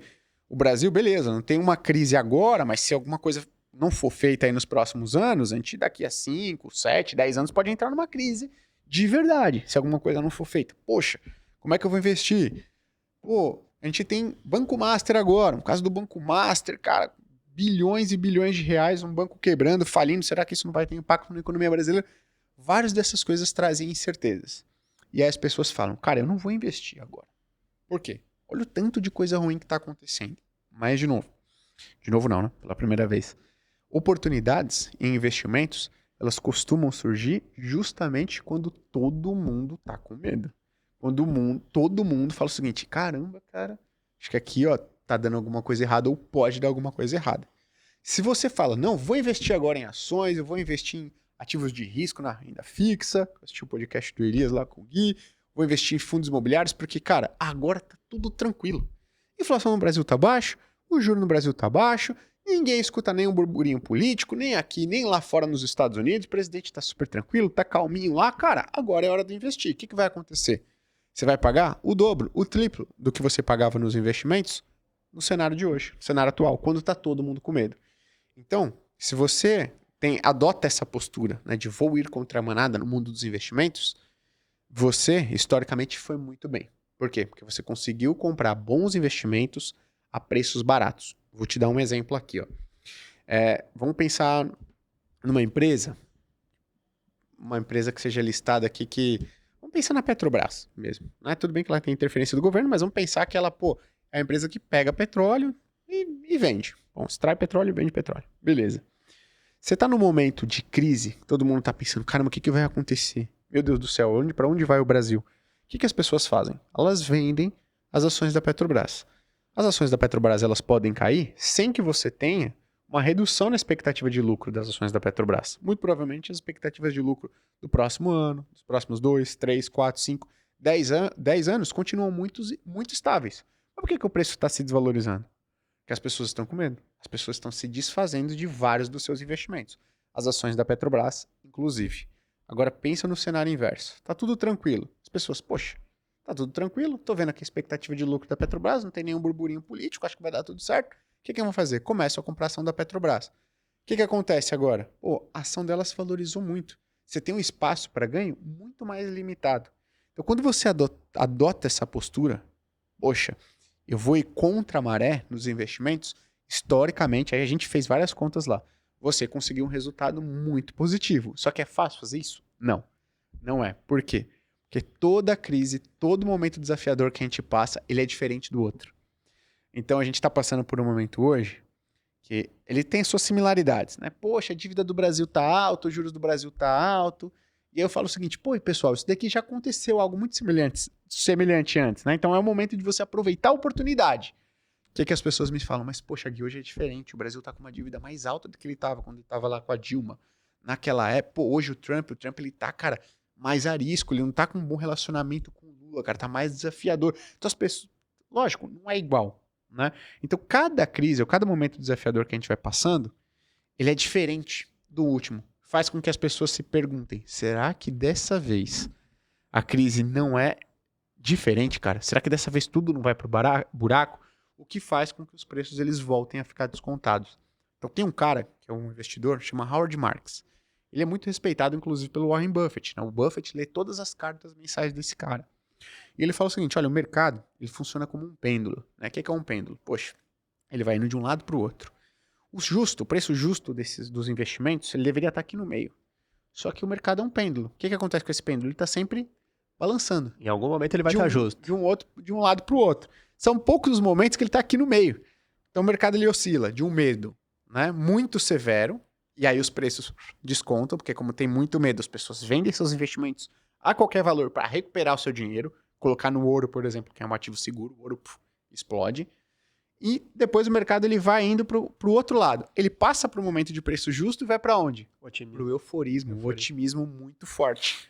Onde o preço das coisas fica super valorizado, se valoriza demais. Então a gente já passou no Brasil por vários desses momentos. Então, se adotar essa postura de que, ó, tá a crise aqui, eu vou aproveitar as oportunidades e tá, pô, muito otimismo, acho que eu vou recolher as velas aqui, vou me resguardar um pouquinho com o meu dinheiro, foi uma estratégia muito vencedora, não só nos últimos 10 anos, mas nos últimos 20, 30, 40. E se você adotasse essa estratégia no Brasil ou em qualquer outro lugar do mundo, ela teria sido vencedora. Então é uma boa estratégia, sim. Mas meu ponto é, não é fácil fazer isso. Se você pudesse listar os top 3 investimentos contra a manada para fazer em 2026. Legal. Quais seria? Bom ponto. Eu acho que, ó, Bolsa Brasileira, eu acho que hoje, né, as pessoas ficam pensando o seguinte, poxa, mas a taxa de juros no Brasil tá 15% ao ano, Gui, né? Eu consigo um retorno de 15% ao ano sem correr tanto risco. Eu consigo ter disponível esse dinheiro a qualquer momento. Pô, então para que eu vou comprar ação? Para que eu vou correr risco? De novo, onde que tá o pêndulo do mercado? Aqui no medo. Aqui quase que no pânico. Então, o que acontece? Muita gente vendeu sua posição em ações, resgataram de fundos que investiam em ações. Então, as ações, várias, estão mais amassadas. Né? Então, por quê? Por causa dessa Selic alta. A pessoa faz essa pergunta. Então, ações no Brasil, acho, sim, muito bom você ter agora. Porque você está comprando um nível de preço historicamente bem descontado. Né? Outro que eu gosto é o que eu falei lá no começo, que é o nome dele, né, é o Tesouro Renda Mais 2065. Mas, no geral, eu costumo dizer que é um título indexado à inflação de longo prazo. Título público indexado à inflação de longo prazo. Quando você compra título público, você está emprestando dinheiro para o governo brasileiro. E as pessoas, pô, você vai emprestar dinheiro para o governo brasileiro. Quando o Brasil está com suas contas públicas desequilibradas, quando a gente... De novo, você só vai conseguir esse nível de preço, esse nível de taxa, esse nível de oportunidade, quando todo mundo tiver com medo. Aqui no pânico. E é perto do que a gente está acontecendo hoje aqui no Tesouro IPCA de longo prazo. E algo que eu acho que nunca pode faltar para a carteira brasileira, independente de onde está esse pêndulo, é investimento internacional para quem é brasileiro, para quem é brasileiro. Porque, veja, né, o Brasil é um país, pô, é um termo bonito, emergente, para a gente não dizer subdesenvolvido. Pô, então o que a gente tem aqui? Cara, a gente tem bagunça política, institucional, é um poder interferindo aqui no outro. Cara, as regras do jogo mudando. Tem uma frase, né, que as pessoas nem sabem agora a quem se dá mais, mas no Brasil até o passado ele é incerto. Então, às vezes você tem ali uma empresa adotando um determinado regime tributário, o que acontece? Pô, uma decisão judicial faz com que ela precise pagar impostos retroativos a 3 anos atrás. Pô, sendo que ela estava seguindo um regime que era lhe cabido ali. Então, o Brasil ele tem esse barulho institucional, político, vira e mexe a gente tem problema econômico. Então, a gente é um país subdesenvolvido. Então, eu costumo dizer, pô, se a gente é um país subdesenvolvido e você está aqui, investe bem, título de renda fixa, vai contra a manada nos investimentos e tal, tudo certo. Você poderia ter feito isso na Venezuela, tá fazendo isso na Venezuela 20 anos atrás e na Argentina 15 anos atrás. Se você não tinha nada fora do Brasil, ou fora da Venezuela, ou fora da Argentina, você praticamente quebrou. Então eu falo, como a gente está num país subdesenvolvido, é legal que uma parte dos seus investimentos estejam em ativos que a gente chama de dolarizado, ou fora do Brasil, expostos a empresas americanas, expostos à moeda forte, que é o dólar, né, dos Estados Unidos, ou na economia europeia, ou em países asiáticos desenvolvidos, mas é importante que uma parte dos seus investimentos, independente, se é um bom momento investir nos Estados Unidos, ou é um momento ruim, cara, você precisa entender que você está num país que é subdesenvolvido. Então, no limite, você pode investir muito bem aqui em ações no Brasil e renda fixa. A gente passa por um cenário. Venezuela, Argentina, cara, você vai agradecer de ter uma parte do seu dinheiro exposto aos Estados Unidos. Quanto? A gente recomenda lá entre 20% a 25%. Caramba, uma fatia boa. É uma fatia relevante. Por quê? O cara que tinha 25% do seu dinheiro, né, investido em ativos americanos lá na Venezuela 20 anos atrás, e aconteceu tudo isso que aconteceu, esses 25%, não é que eles se valorizaram muito, né? O dólar subiu muito. Cara, virou Outra moeda da príncipe da Venezuela. O cara protegeu todo o seu patrimônio, o seu poder de compra. Por quê? Porque ele estava com ativos dolarizados. O dólar subiu muito contra a moeda da Venezuela, ele protegeu o patrimônio dele, a qualidade de vida dele, da família dele. O cara que fez isso com a Argentina deu vários calotes nos últimos 15 anos aí.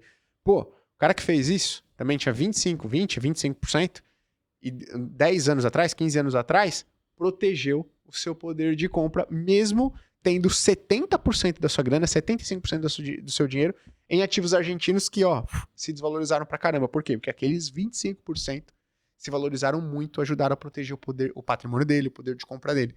Então, no Brasil, você fala, Gui, você acha que isso vai acontecer com o Brasil também? Não, não acho. Não acho que é o cenário base, mas é algo muito legal, né? A gente espera o melhor, mas a gente precisa estar preparado para o pior, cara. Sim. Se o pior acontecer, eu não quero correr o risco de, ver minha família, minha esposa, meus pais, passando por dificuldade. Então, para isso não acontecer, tenho uma fatia do meu patrimônio em ativos internacionais. E detalhe, nos últimos anos eles se valorizaram muito, mesmo não passando por esse momento desafiador, como Venezuela, Argentina e tudo mais, investimentos internacionais também podem ser bons investimentos. Então, quando eu falo investimento internacional, estou querendo dizer aqui bolsa americana, por exemplo. Mas aí eu compro pela B3 aquelas ações, tipo... Tem um ativo lá que são várias ações, né? Isso, exato. Né? Qual que é a gente chama de ETF, né? É um fundo de investimento que ele replica o principal índice de ações da bolsa americana, que é o principal índice de ações dos Estados Unidos, que chama S&P 500. Ele reúne as 500 maiores empresas dos Estados Unidos. Cara, quase as 500 maiores empresas do mundo. E qual que é legal? O que é o legal disso daí? Mas, poxa, Gui, tem Nvidia, tem essas empresas de inteligência artificial. Eu acho que isso daí é uma baita de uma bolha. Se for uma bolha, essas empresas se desvalorizam, olha que legal. Elas perdem, né? Elas se desvalorizam, elas perdem valor de mercado, e aí vai tendo rebalanceamento nesse índice. Então essas empresas elas vão perdendo espaço dentro desses fundos e vão entrando outras que estão ficando maiores.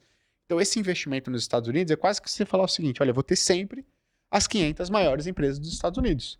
Se uma quebra, ela perde espaço, vem outra no lugar. Então, quando você tem esse investimento nos Estados Unidos, é uma boa, você não precisa ficar tão preocupado. Mas qual que é a próxima onda? Cara, a próxima onda você vai pegar. Por quê? Porque essa empresa vai estar lá dentro. Legal. Então, mas e se quebrar, o que eu vou fazer? Cara, vai sair da sua carteira, vai sair desse índice, vai sair do seu fundo de investimento e vai entrar outra no lugar. Mais promissor. Maior. Eles não pagam dividendos, né? Só a valorização, né? Então, lá nos Estados Unidos não é muito comum as empresas pagarem dividendos, porque lá o dividendo é tributado. Então, a empresa ela tenta fazer essa remuneração de outras maneiras. Né? Então, ou é recompra de ações, ela faz com que as ações dela se valorizem, ou ela reinveste o negócio para ela crescer cada vez mais.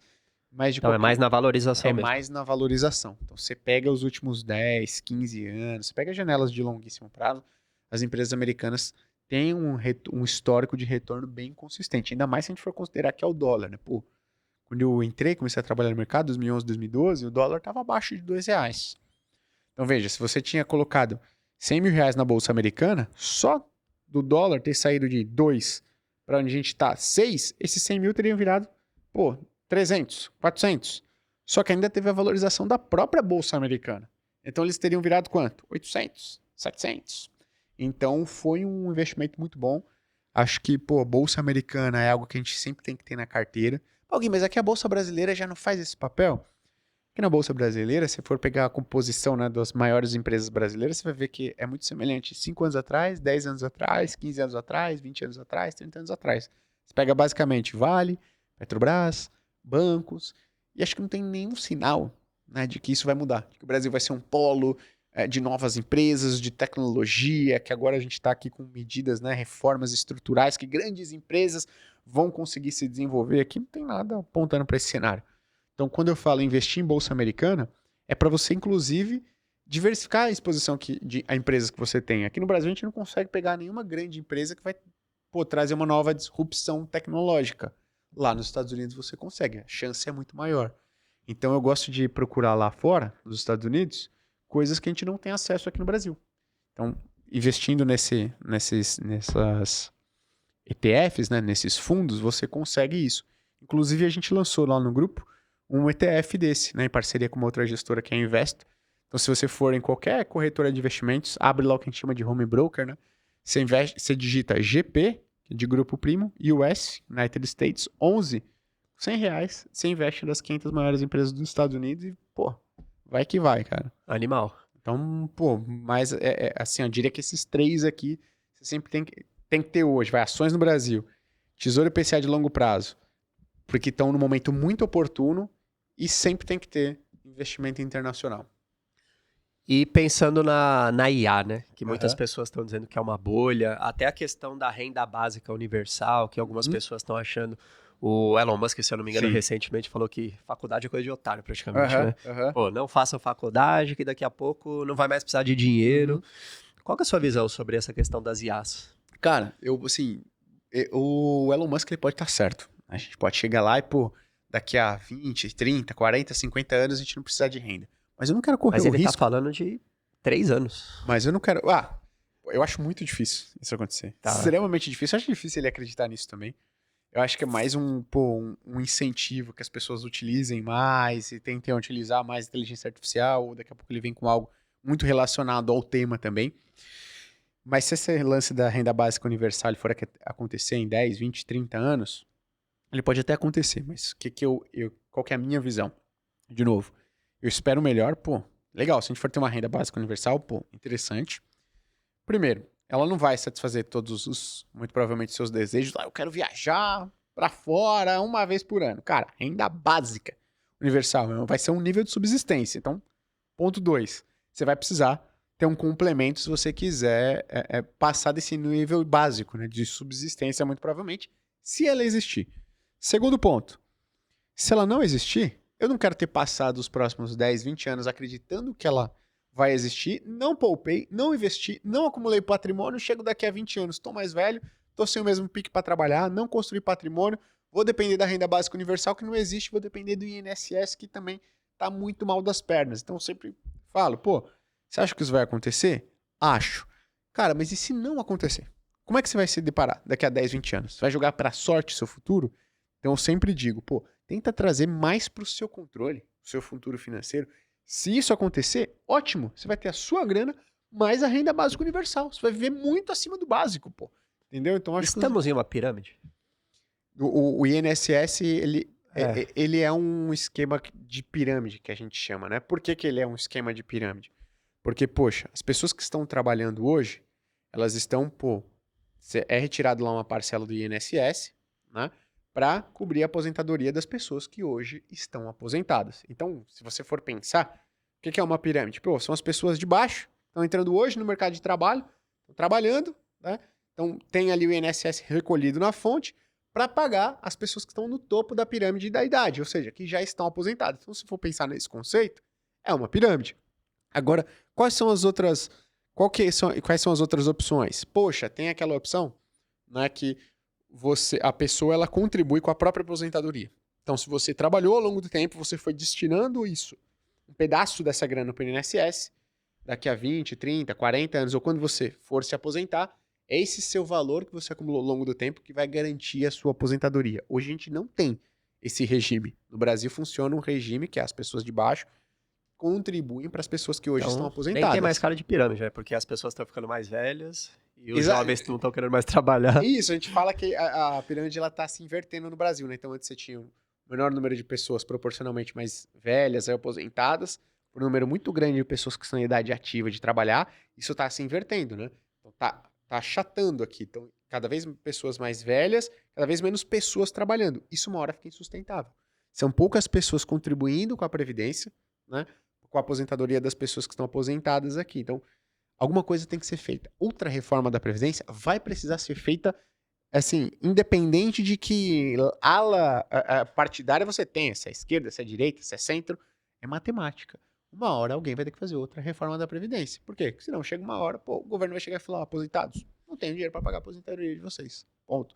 Então, uma hora, as pessoas vão ter que se aposentar mais cedo ou a gente vai mudar isso daqui há muitos anos, essa mudança de regime de aposentadoria. Cada um vai usufruir da aposentadoria lá com o quanto ele contribuiu ao longo da vida. Não acho que é para agora isso, mas uma reforma da Previdência ela vai ter que ser feita. As pessoas estão ficando mais velhas e tem cada vez menos pessoas em idade ativa para trabalhar. Eu vejo que o governo tá mirando muito nos empresários hoje, né? De cada vez mais tentar buscar ali, mas não sei se vai ser o suficiente. Então, o problema do Brasil... O Brasil também é um país muito louco, né? Em que sentido? O Brasil tem uma carga tributária compatível com países da OCDE. O país da OCDE é a Organização para a Cooperação e Desenvolvimento Econômico. Normalmente são países desenvolvidos. Então veja só, o Brasil cobra imposto igual na média, países desenvolvidos, que você coloca aqui Europa, Estados Unidos e tudo mais, junta toda essa galera aqui, você pega a média de carga tributária, é mais ou menos o que o Brasil cobra. E o Brasil, acho que em 2024, inclusive, está passando um pouco da média desses caras desenvolvidos. Só que quando a gente vai olhar a qualidade de serviço público, então, infraestrutura, saúde, segurança, né, educação. Você vai olhar a qualidade de serviço público, o Brasil é muito, muito pior, cara. Então só tem, se eu não me engano, aí eu fiz um estudo, inclusive um gráfico muito simples, relacionando essas duas variáveis, qual que era a carga tributária e qual que era o nível de qualidade do serviço público em 150 países, se não me engano. E aí eu coloquei tudo num gráfico. E aí você tem 4 quadrantes, né? Você tem países que tem uma carga tributária baixa, tem uma alta qualidade de serviço público, top. Isso é o melhor dos mundos. Países deveriam mirar isso daqui, né? Tem uma carga tributária baixa, ou seja, eu tiro pouco dinheiro das pessoas, seja trabalhadores, trabalhadoras, empresários, empresárias, né? Funcionalismo público, tiro pouco dinheiro de todo mundo e entrego muito. Cara, top, isso é extremamente eficiente. São os países muito eficientes. Você tem um país que cobra pouco, mas entrega um serviço público não tão bom. Cara, não é legal estar nesse nível, mas também não é o pior dos mundos. Você tem países que cobram muita carga tributária e entregam um serviço público de qualidade, o que é justificável. Você tem lá os países, o cara fala, eu tô te entregando segurança, cara, saúde, infraestrutura, sabe? Você tá pagando imposto, mas você tem tudo. Dá até, você não fica bravo de pagar. Você não fica bravo. Por quê? Seu filho vai estudar. Escola, é gratuita ou você paga um fizinho mensal ali baixo, qualidade top, cara, sabe? Seu filho depois consegue uma faculdade pública, em países que também são públicas, de qualidade, tem uma carreira já muito bem planejada. Segurança, você não precisa se preocupar. Você não precisa pagar mais por condomínio, né? Porque condomínio tem porteiro e tudo mais. Você vai na Europa, vários países nem tem porteiro. Você abre a chave e você entra no teu prédio. Por quê? Porque tem algo ali que o Estado está fazendo, que é entregar segurança pública. De um jeito ou de outro, ele está entregando segurança pública. Não tem assalto, não tem roubo, não tem furto, tudo mais. Então você economiza com condomínio, você economiza não tendo que pagar uma escola particular, você economiza com várias coisas que a gente não vai percebendo. Infraestrutura, teu carro não está toda hora quebrando, parando no mecânico, você parou no buraco, você pegou via ruim, roubaram teu carro, sabe? Vários custos que vão somando e você fala, tudo bem eu pagar muito imposto, eu não preciso gastar mais para nada. O que eu gasto é para lazer e viagem. Não pago por nada básico. Então, quando você está num país desenvolvido, que te entregam muita qualidade de serviço público, cara, você não vai ficar indignado de ter uma alta carga tributária. Porque me entregam tudo. O que eu faço com o meu dinheiro? Vou pro cinema, vou viajar, sabe? Vou passar férias não sei onde. Você não fica. Sua vida é muito boa. E o pior dos mundos, que é para você, onde você tá, que é, eu pago uma alta carga tributária e eu tenho uma qualidade de serviço público ruim, que é onde o Brasil tá, cara. Só tem 3 países piores do que o Brasil. Ilha Salomão, Lesoto e eu esqueci o outro. Sim, são países que você... E Letônia, se eu não me engano, são países assim que você fala, não gostaria de morar. Então o Brasil usa nesse quadrante, onde a gente tem uma carga tributária muito alta e a gente tem qualidade de serviço público ruim. E aí o que eu falo, por que que a classe média ela se lasca muito? Quem se lasca mais aqui é a classe média. Porque ela não tá no nível, pô, de quem ganha mais de 50 mil reais ou 100 mil reais por mês, de falar o seguinte, pô, beleza, eu pago uma carga tributária, vamos pensar aqui, de 35%, vamos pensar de 40%. Então, de 100 mil que eu faturo ou deveria receber de alguma maneira, cara, 40 mil fica com o Estado, me sobra 60. Mas ainda com 60 eu consigo colocar meu filho numa escola muito boa, pago 5 mil reais ali, que é, sim, você vai conseguir uma escola absurdamente boa. Pô, moro num condomínio top, pago condomínio ali de 4, 5 pau por mês. Poxa, tenho um carro legal, pago de seguro, pô, 2 mil por mês e tal, ainda consigo viajar. Você ainda tem dinheiro pra isso. Mas e a classe média? Pô, a classe média, sei lá, é 7, O que é 10 pau classe por mês. média no Brasil? 7 a 10, assim? Então, é que tem conceitos diferentes. Se você for pegar a média, você deveria pegar, pô, o meio. E a gente precisa lembrar que no Brasil, pô, 90% das pessoas ganham R$3.500 ou menos. Então, se você fosse pegar média como Não, o a meio- medida matemática, o é meio, baixo. putz, cara, você já tá falando de 2 mil, 3 mil. Vamos pegar a classe média que dizem que é tipo assim, que tem um padrão de vida já acima do básico. Aí você já tá pegando alguém que ganha, pô, 6, 7, 15, até 15 mil reais ali. Vamos dizer assim, que é mais ou menos a classe média brasileira hoje. Você consegue cumprir as despesas básicas com relativo controle. Dependendo da região que você tá, é mais difícil ou é mais fácil, né? Então, pô, esse cara, o que acontece? Ele vai lá, vamos pensar um cara que ganha 15 mil reais por mês, e ele já tá assim, nos 10% mais rico do Brasil, tá? Caraca. 5% mais rico. Aí ele vai, pô, e paga 40% da renda dele e fica com o Estado, né? Carga tributária. Puta, beleza. Então, desses 15 mil reais, poxa, 6 pau foi. Aí sobra 9 mil reais pra ele. Pô, como é que ele vai colocar o filho numa escola boa? Como é que ele vai morar num condomínio ou numa região que tem mais segurança? Como é que ele vai comprar um carro, parcelar o carro, financiar o carro? Como é que ele vai pagar o seguro, o IPVA? Tudo que ele tem que pagar. Então, sendo que ele já está pagando, teoricamente, por tudo isso que ele deveria receber. Segurança e plano de saúde também, que ele tem que pagar. Então, veja, no Brasil é fogo. Por que a classe média ela é muito amassada? Porque uma boa parte da sua renda ela é comida em tributos e não te sobra o suficiente ou não de maneira confortável para você arcar com saúde, educação, que você já deveria ter do Estado, que você já está pagando para ter. Então, você paga por 2 vezes, pelas 2 coisas. E a classe média, o dinheiro é cada vez menos suficiente para você fazer isso. Então, pô, isso que é ruim no Brasil. Por isso que a classe média ela sofre tanto, né, cara? Pô, classe mais pobre sofre? Lógico, sofre, porque não chega nem perto nem da classe média de conseguir pagar, né? Então, mas, cara, é por isso que a classe média ela piorou muito nos últimos anos. Vamos refazer aqui, não é a classe que mais sofre, mas é a classe que teve uma piora da qualidade aí nos últimos 10, 15 anos, relativamente bem forte, tá? Então, Brasil é isso, cara. O que a gente precisa pra ser rico no Brasil hoje, na sua visão? Quanto que eu preciso ganhar pra falar, pô, esse cara no Brasil hoje ele deita? Deita, pô, que ele tá... Cara, assim, aí depende de novo, né? Muito de região. Tá. Eu tô indo na casa do Leandro, que inclusive o Leandro teve aqui, passar esse final de semana. E aí tava até vendo um apartamento lá, né? Porque eu tava procurando no Airbnb e apareceu os apartamentos lá de 150... Ele mora onde, no Rio? Niterói. Niterói, tá. Niterói. Aí apareceu lá o link do Viva Real. Eu falei, nossa, apartamento em Niterói. 150 metros quadrados, 900 mil. 1 milhão. Fala, pô, vai procurar aqui em São Paulo, na região, eu moro ali em Pinheiros. Apartamento de 150 metros quadrados, 900 mil. Você não acha? Que é Alphaville também não. Você não acha também. Vai pagar o quê? 3, 4 milhões. Então depende muito da região que a gente tá falando. Mas uma pessoa, para viver confortavelmente em São Paulo, nessas regiões mais, digamos, metropolitanas, que tem metrô, que tem restaurante, que tem uma infraestrutura de serviços razoável, se você ganhar menos de 20 mil reais por mês, você vai, pô, penar, cara. Porque só de aluguel, ou de parcela, ou condomínio, você vai gastar pelo menos 5 mil. E a continha do Flávio Augusto? Você já viu aquele Reels do Flávio Não. Augusto? Qual? Que ele viralizou bastante, ele falando, pô, 30 mil reais hoje, você é classe média baixa, porque ele fez a conta, né? Pô, você vai pagar tanto de escola, tal, É tal, isso. tal. Então ele meio que falou que 30 mil hoje você sobrevive e olhe lá. Se você pensar, né, se você tiver filhos, é que eu falo que eu não tenho filhos, né? Então eu tiro isso da conta. Mas se você tiver filhos, você vai pagar um plano de saúde, escola, ou pessoa para estar junto te ajudando a cuidar no dia a dia, ou olhar em algum momento, é isso. Seu custo sobe mais entre 5 a 10 mil por mês. A gente vai chegar mais ou menos num patamar de 30 mil reais. Então, para você viver com uma qualidade de vida significativa no Brasil, quando eu falo qualidade de vida significativa, o que eu quero dizer? Pô, tô querendo dizer com segurança, com tranquilidade, você entrar na sua casa mais tranquilo. Você vai ter que morar num condomínio, pô. Pagar um belo de um condomínio ali que você Sim. traga segurança. Com qualidade, você vai ter que ter educação de qualidade. Pô, educação de qualidade hoje em São Paulo custa muito caro.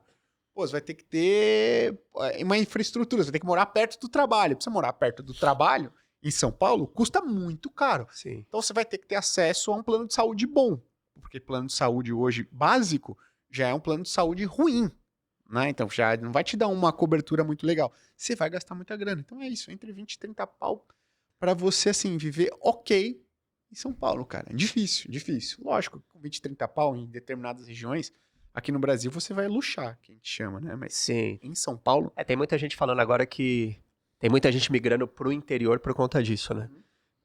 Porque 30 mil lá, o cara já vive com uma qualidade de vida muito boa. 30 mil no interior, dependendo da região, né? Minha mãe morou muito tempo em Socorro. Cara, é uma região tranquila, que você já tem naturalmente muito mais segurança. Você tem, pô, uma educação que a pública já é de qualidade, até por vários indicadores, muito melhor do que a média pública aqui na cidade de São Paulo. Então, cara, você tem saúde gratuita, que não é, pô, sucateada, né? Você não tem filas e filas. Então, você já começa das duas gastar menos com várias coisas. Aluguel, você não precisa gastar tanto com educação, porque às vezes a escola ali vai cobrir o que você precisa. Saúde, talvez você precise ter um plano só para caso você precise de algo muito mais sério. Então você consegue reduzir os grandes custos da sua vida, né? Então, pô, no interior com 30 mil reais, Socorro, você luxa lá, né? O termo popular aí. A questão de imóveis, né? Uhum. Eu lembro que quando eu vim pra Alphaville, eu morei aqui em 2018. E aí uma casa que naquela época era 6 milhões, no Tamboré, você encontrava. Hoje tem alguns condomínios em Alphaville que são os top, Tamboré 2, 3. Naquela época, uma casa top você conseguia achar por 6 milhões. Uhum. A mesma casa hoje é 20, no mínimo. Uhum. Você acredita que existe uma bolha imobiliária ou que os preços na média dos imóveis tendem a aumentar? Legal, boa pergunta, cara. Então, assim, inclusive eu só tenho um vídeo, acho que deve fazer uns 4, 5 meses sobre isso, sobre imóveis, e aí o título era assim, por que eu não compro meu imóvel agora? Sério? E aí o porquê, né? Ah, por que você não compra? Por que eu não compro os imóveis agora? Tá. Um imóvel próprio agora. Quando a gente vai olhar o mercado imobiliário, no Brasil no geral, a gente precisa lembrar de uma coisa. O Brasil é um país continental, cara.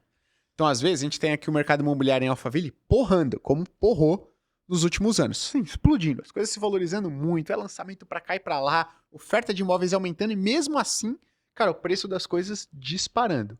Ou às vezes você tem uma região, determinada região, mesmo no estado de São Paulo, ou mesmo em outras, no Rio de Janeiro, Curitiba e tal, que elas estão mais largadas ou com desempenho muito menor. Então, o Brasil é um país continental, a gente precisa entender. Por que eu sempre faço essa ressalva? Porque às vezes eu falo, eu não faria isso, o cara, tá louco. Eu conheço um tio que tinha uma casa em Alphaville que, pô, se valoriza, ele valia 5 milhões e vale 20 hoje. Eu falo, tudo bem, que Alphaville não é o Brasil, não representa o Brasil. Então tem um indicador lá que a gente olha para que acompanha a média do preço dos imóveis residenciais no Brasil, que é o FIPZAP. Então tá lá o preço, né? Você consegue acompanhar a variação, inclusive você consegue acompanhar a variação por várias regiões diferentes. E o que acontece historicamente? O que é o comum de acontecer? Tem um ciclo imobiliário. O que é o ciclo imobiliário? O preço dos imóveis ele se valoriza. Conforme o preço dos imóveis se valoriza, as construtoras elas falam o seguinte, as incorporadoras, olha quantas pessoas estão pagando por imóveis, o que eu vou fazer? Cara, vou construir mais imóveis, ofertar mais imóveis, porque eles estão sendo negociados a um preço bem acima do que custa para construir. Aí você tem esse início desse planejamento. Aí as imobiliárias, as construtoras entregam vários imóveis. Você tem um aumento da oferta de imóveis. Geralmente isso acontece quando a taxa de juros também está lá no alto. E aí o que você tem? Um período de, normalmente, na média, 5 anos onde você tem uma oferta grande de imóveis com um juro muito alto. E aí o que dificulta o preço dos imóveis subir. É fácil eles cair? Não. Mas a última vez, quando a Selic estava lá em 14,25%, que foi 2016, e a oferta de imóveis tinha crescido muito nos últimos anos por conta de preços crescentes, o que você teve? uma estabilidade de preço dos imóveis no Brasil, na média. Você teve Alphaville que porrou, mas você teve lugares que se Sim. desvalorizou, que permaneceram estáveis. Na média, no Brasil, o preço dos imóveis entre 2016, 2020, 2021, ele ficou estável. Só que o que aconteceu com a inflação? A inflação foi de 30%, 40% no período. Então você Então perdeu o significa valor. que, na média, os imóveis eles ficaram mais baratos, porque eles não se valorizaram, enquanto, pô, salário mínimo, a remuneração média das pessoas subiu entre 30% a 40% só por conta da inflação. Não tô falando que ninguém ganhou poder de compra. Os imóveis não acompanharam. E hoje, no Brasil, a gente está com um cenário semelhante ao que foi lá em 2016. Você tá com juros muito altos, o que encarece pra caramba a prestação do imóvel. Então, ó, pra você ter uma ideia, 2020, 2021, comprei lá o imóvel para minha mãe. E a prestação, mais ou menos R$ 2.000 do apartamento, com uma taxa de juros de 7%. Se eu fosse financiar hoje o mesmo imóvel, pelo mesmo valor, tá? O mesmo valor que eu fosse financiar, de 2.000, ia para 2.800, 2.900 a prestação. Então já ficaria muito mais caro. Quase 50%. Exato. E detalhe, por 35 anos. Pô, então eu pagaria muito mais caro por 35 anos. Nesse cenário, o que acontece? Não é todo mundo que compra imóvel. Então, a demanda por imóveis, ela cai, porque a taxa de financiamento está muito alta, a prestação fica bem mais alta. Só que a oferta, ela está aumentando também de imóveis. Por quê? Porque as incorporadoras, as construtoras viram o último boom, falaram, opa, o preço está muito alto, e estão entregando muita coisa, ainda tem planejado para entregar muita coisa. Então, na minha visão, a gente pode passar por um período aí de alguns anos, não que o preço dos imóveis ele caia, que isso é muito difícil de acontecer. Uma bolha, ela pode explodir, ela pode estourar, ou ela pode murchar. Então, o setor imobiliário, normalmente o que acontece, ela não estoura, ela murcha. Ou seja, ela vai ficando paradinha ali, o preço dos imóveis vão ficando paradinho, vai murchando ao longo do tempo, enquanto a inflação ela está subindo. Então, o que você pode ter, na minha visão, é esse cenário, que o preço dos imóveis ele fica mais estável nesses próximos 3, 4 e até 5 anos, enquanto a inflação ela continua comendo um poder de compra. De novo, é em toda a região? Não. Tem esses casos como Alphaville, tem esses casos como uma outra cidade do interior onde teve um fluxo crescente de pessoas indo para lá, né? Home office e tudo, que pode impulsionar. Fatores pontuais que podem impulsionar determinadas regiões. Mas na média, no Brasil, é o que aconteceu de 2016 a 2019. Acho que é o que pode acontecer daqui para frente. Eu vi um argumento de um cara no Reels falando que acreditava que iria aumentar por conta, primeiro, hoje os impostos estão aumentando, então o custo para fazer um imóvel hoje vai subir. E segundo, pela dificuldade de encontrar pedreiro. Porque, tipo, os caras... Mão de obra tá cada vez mais difícil. Inclusive, eu conheço um cara que ele tem, sei lá, 30, 40 restaurantes. E ele nunca fechou um restaurante. Aí ele chegou pra mim esses dias e falou, cara, eu vou ter que fechar meu primeiro restaurante. E não é porque não está dando lucro. É porque eu não acho gente pra trabalhar. Eu não acho o cara que quer ser garçom mais. Tipo, o cara não quer mais trabalhar porque tem Bolsa Família, tem não sei o quê. Então é meio que o governo virou concorrente desses caras que precisam contratar pessoas ali numa faixa, porque o cara, tô ganhando Bolsa Família aqui, eu não quero trabalhar. Senão até eu vou perder o meu Bolsa Família. Sim. Então, na argumentação dele, ele acha que o preço ainda vai aumentar por conta desse cenário. Sim. Então, esse é um ponto interessante que você tocou, porque pô, sempre que eu vou falar assim de economia, de investimentos, eu eu tiro qualquer opinião partidária que eu tenho. Sim. A gente costuma brincar aqui, né? Quando a gente passa da catraca ali, toda a opinião política ela fica para fora. E a gente se baseia em dados. Então, quando a gente está falando do Bolsa Família, acho que até tem muitos estudos, tipo assim, até 2022, sobre o Bolsa Família, mostrando o quanto, até aquele momento, ele tinha sido positivo para a economia brasileira. Então, ele dava uma renda básica universal para as pessoas, uma renda básica, mínima, Sim. enquanto ele não tirava o apetite das pessoas de procurarem trabalho. Então ele foi muito eficiente. Tem muitos estudos sobre isso. Acho que o Bolsa Família foi a política pública que você teve mais escrutínio assim de economistas, econometristas, né? O cara estatístico estudando para ver se foi eficiente mesmo. Só que de lá para cá ele se ampliou demais. Ele ampliou muito, ele teve uma ampliação muito relevante no valor pago por pessoa, por filho. E agora que os estudos, né, eles precisam de um tempo para você colher dados e tudo mais, eles começam a ser divulgados. Então, a minha percepção é de que em algumas regiões pode estar prejudicando sim a contratação de profissionais, digamos, de nível um pouco mais básicos para determinadas funções, a ampliação do Bolsa Família. É um cheiro, não consigo afirmar porque ainda a gente precisa de mais estudos, mais tempo divulgando esses resultados. Mas pelos relatos, né, não só de vários, de dezenas, até de pesquisas do empresário que está com dificuldade de contratar mão de obra a níveis mais básicos, pode ser que isso tenha um efeito sim. Então, é importante a gente Você já olhar. chegou a estudar o efeito do iFood na economia? Eu vi muitos relatos de tipo, o iFood acabou ou reduziu muito o número de assaltos. Porque o cara Sim. que trabalha no iFood é o perfil do cara que, se ele não tivesse o iFood, ele estaria... Perfeito.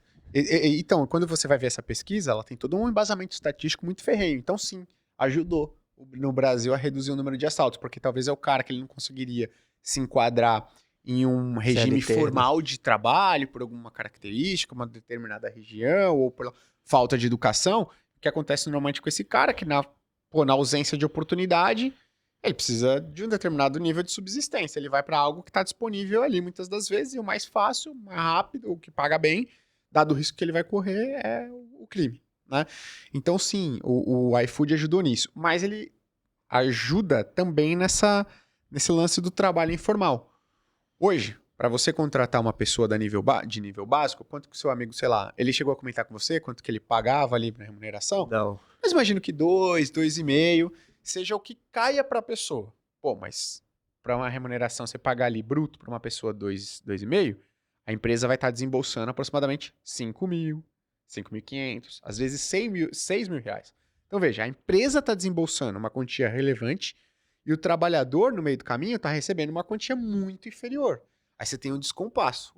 O empresário está pagando muito e a pessoa que trabalha está recebendo pouco. Quem que está no meio do caminho? O Estado. Pô.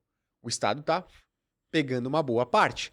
E aí o cara fala, pô, eu vou trabalhar aqui, escala 6x1, ou 5 dias na semana, para receber no final das contas 2 mil reais líquido, sendo que se eu vou no iFood ou no Uber, faço o meu próprio tempo, tenho um pouco mais de liberdade, eu faço isso trabalhando menos ou com mais flexibilidade, pô, vou para essas plataformas. Então acho que tem duas coisas concorrendo com o mercado de trabalho formal aqui.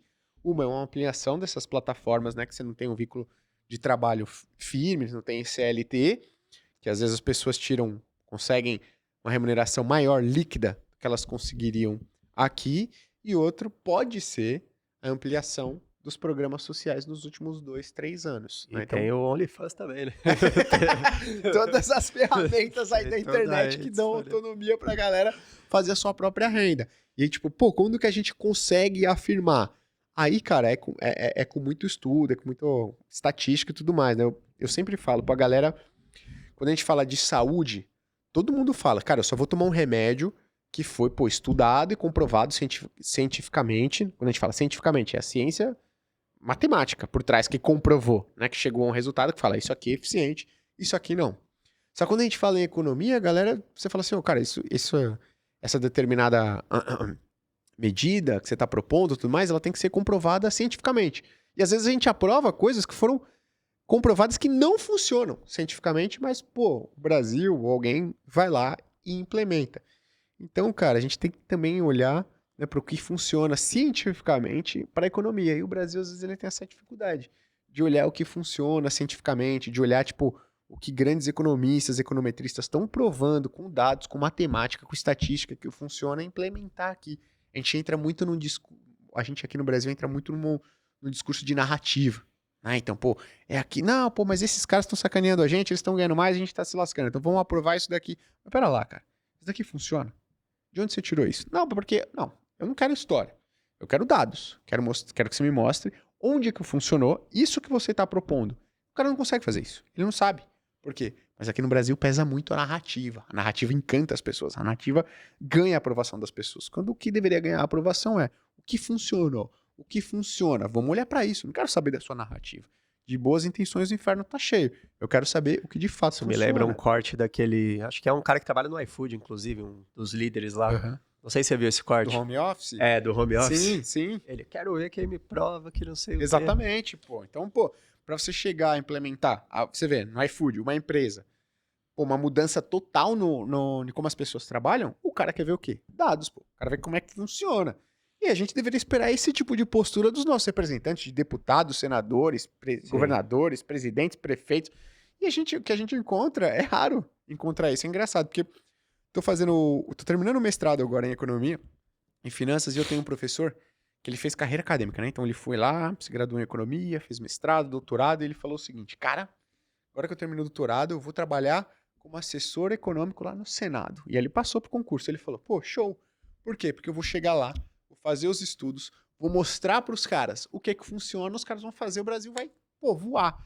Ele falou que eu cheguei lá, uma puta decepção. Por quê? Pra você conseguir aprovar uma determinada, ou para que alguém olhe o seu projeto ou algum tipo de medida, você tem que ter uma narrativa, cara. Não é chegar lá com o estudo e falar, ó, prova isso daqui que isso daqui vai ser copy, bom. Né?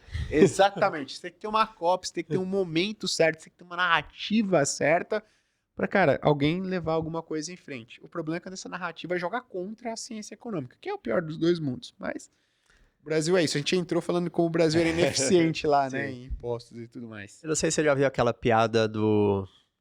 eu não lembro bem como é que é a piada exatamente em si, mas a ideia é essa do... o cara falou... Ele viu... Um homem viu outro lá que tava bebendo todo dia, e ele chegou pra ele e falou, pô, você sabia que se você parasse de beber, daqui a 30 anos você teria uma Ferrari? Ou daqui a X anos você teria uma Ferrari? E aí o cara fala, você bebe? Aí ele, não. Cadê sua Ferrari? Então é uma piadinha meio pra... Geralmente quem usa são os caras que vêm com aquela ideia de vida de, cara, pra que eu vou investir agora se eu ganho tão pouco e eu vou deixar de aproveitar a vida? Que conselho você daria pra esse cara que tem essa mentalidade? Perfeito. Cara, excepcional. Porque tem uma frase do Bill Gates que ele fala o seguinte, ó. A gente é atribuída ao Bill Gates. De novo, né? Frase a gente nunca sabe quem foi de fato que falou, quem usou e tudo mais. Mas, pô, é atribuída a ele que ele fala, olha, a gente superestima o que a gente consegue fazer em 2 anos e a gente subestima o que a gente consegue fazer em 10. Nos investimentos isso funciona muito. Ou seja, a pessoa que começa a poupar, investir, ela fala, não, vou mudar de vida, cara. Agora eu vou começar a poupar, investir, vou juntar um dinheiro, vou investir bem, vou começar a ganhar dinheiro. Ela pensa que a vida dela em 2 anos vai melhorar, mas não melhora. Piora. Por quê? Vamos pensar que a pessoa ganha 10 mil reais por mês. Ela não tem nada investido. Ela fala, caramba, este podcast do Elias e do Gui, daqui a 10, 20, 30 anos, não posso depender do INSS. Não posso ficar dependendo dessa renda básica universal. Vou chegar lá, cara, vou estar sem aposentadoria, sem grana, e aí, quem vai me sustentar? São meus filhos, tal, não quero ser um fardo. Vai chegar, vou começar a poupar e investir. Legal, porque daqui a pouco minha vida muda. Ela ganha 10 mil, ela fala, pô, legal, vou poupar 1.000 reais por mês. Depois de 12 meses, ela vai ter mais 12 mil só de aporte, né, porque ela poupou 1.000 por mês. Ela vai ter um rendimentozinho ali, ela vai ter 13, 14 mil reais. Pouco. Ela acumulou um patrimônio pequeno. Um salário dela, praticamente um pouco mais de um salário. Passaram-se 2 anos. Ela aportou mais 12 mil, ela teria 25, mas teve um pouquinho mais de juros. Ela vai ter perto de 30 mil. Ela vai falar, cara, passou 2 anos. Ela deixou de sair, deixou de consumir as coisas que ela consumia para poupar e investir 10% da renda dela, 1.000 reais por mês. No que a vida dela mudou em 2 anos? Nada. Simplesmente, ela só ralou 2 anos. Ela deixou de gastar mais, ela passou a poupar e economizar, e o patrimônio que ela juntou em 2 anos, ele é quase que irrelevante para os gastos dessa pessoa. Pô, se ela ganha 10 e poupa 1, significa que ela está vivendo com 9. Ela juntou 30 mil, 3 meses das suas despesas. Ela fala, caramba, levei 2 anos, olha aqui que eu tenho de investimento. E os caras falando que isso ia mudar a minha vida. Só que ela não consegue ver? Ela não consegue ver que isso tem um efeito o quê? Exponencial. Nos primeiros 2, 3 anos, isso cresce devagar. Em 5 anos, se ela continua com isso, olha que interessante, por mês, só de juros, ela vai estar ganhando 1.000 reais. Por quê? Porque ela vai ter acumulado 100 mil. Então, só de juros, ela vai estar ganhando mais 1.000 reais. Ou seja, é como se outra pessoa, outra dela, estivesse aportando mais 1.000. Depois, em 10 anos, poxa, ela vai ter aproximadamente 300 mil reais, 400 mil reais. Ou seja, só de juros, vai ter 4, o equivalente a 4 aportes delas por mês. 4 mil reais, mais o aporte dela de 1.000. Então, o que é importante a gente ressaltar para essa pessoa? Primeiro, se você não fizer nada, você vai estar jogando seu futuro na sorte. Não acho que essa seja a opção mais interessante, porque o cenário que a gente vê para A aposentadoria pública no Brasil não é o mais otimista que a gente tem, então muito provavelmente você vai se aposentar com uma qualidade ou com uma renda muito abaixo do que as pessoas que estão se aposentando hoje, né, têm. Tá? Então, pô, isso já... Se você conhece alguém que se aposentou e vive única e exclusivamente com a aposentadoria que está recebendo pelo INSS, é uma boa base para você. Já saiba que você vai se aposentar com uma qualidade muito pior do que essa pessoa tem hoje, tá? Na média. É lógico que tem gente que trabalhou em cargos ganhando uma grana e tal, e tá comparando com uma pessoa que trabalhou que recebeu muito menos. Mas na média, hoje, né, quem tá aposentado tá com uma qualidade de vida melhor do que quem vai se aposentar daqui a 10, daqui a 20, daqui a 30 anos pelo INSS. Se você que não quer deixar isso acontecer, lembre-se, os dois primeiros anos que você poupa e investe vão ser piores do que quando você não poupava e investia. Por quê? Você vai deixar de gastar R$1.000 por mês, pô. R$1.000 faz diferença no orçamento de quem ganha 10, de quem gasta 10, né? Por quê? Você sai mais, você curte mais, você vai pro cinema, você compra mais pizza, ou sai mais pra jantar, ou vai viajar mais. E você vai deixar de fazer uma boa parte dessas coisas por 2 anos, até que você comece a juntar um patrimônio relevante e só de juros o crescimento comece a ser tão razoável quanto o seu aporte. Então minha dica é, né, pense nesse pior cenário possível se não fizer nada e lembre-se de que no curto prazo a sua vida não vai melhorar quando você começar a poupar e investir, mas muito provavelmente está subestimando o que você consegue fazer em 5, 10 anos. Pô, o caminho é exponencial. E de novo, você faz continha no Excel, a gente nunca consegue colocar nessas continhas do Excel essas oportunidades que vão aparecer no nosso caminho. Imóveis, que muitas das vezes podem aparecer para a gente. Oportunidade de trabalho, oportunidade de estudo, oportunidade de negócio, de empresa, de sociedade, de curso que você pode fazer para aumentar a sua renda. Isso nunca vai estar na sua conta. Mas quando você junta, 20 mil, 30 mil reais, várias dessas oportunidades começam a abrir para você. Caramba, apareceu um curso aqui profissionalizante que eu nunca pensei em fazer, mas que isso aqui pode mudar o jogo, pode mudar a minha renda. Posso fazer, cara, pode me jogar para outro patamar de renda. E todo aquele planejamento que você tinha feito lá atrás, cara, ele é ultrapassado. Você passou a ganhar mais, você passou a ter uma renda muito maior. Então, cara, mas o primeiro passo para você fazer isso é começar a poupar e investir. Só assim você consegue aproveitar a oportunidade. Você gosta de ler? Gosto. Se você pudesse recomendar, para fechar, top 5 livros para o brasileiro que quer multiplicar seu patrimônio aí nos próximos anos. Boa. Então tem 2 do Morgan Housel, que é tipo assim, o cara, lá na nossa época, quando a gente era mais jovem, era o Pai Rico, Pai Pobre, né? Do Roberto Chinachi, que era, muito top.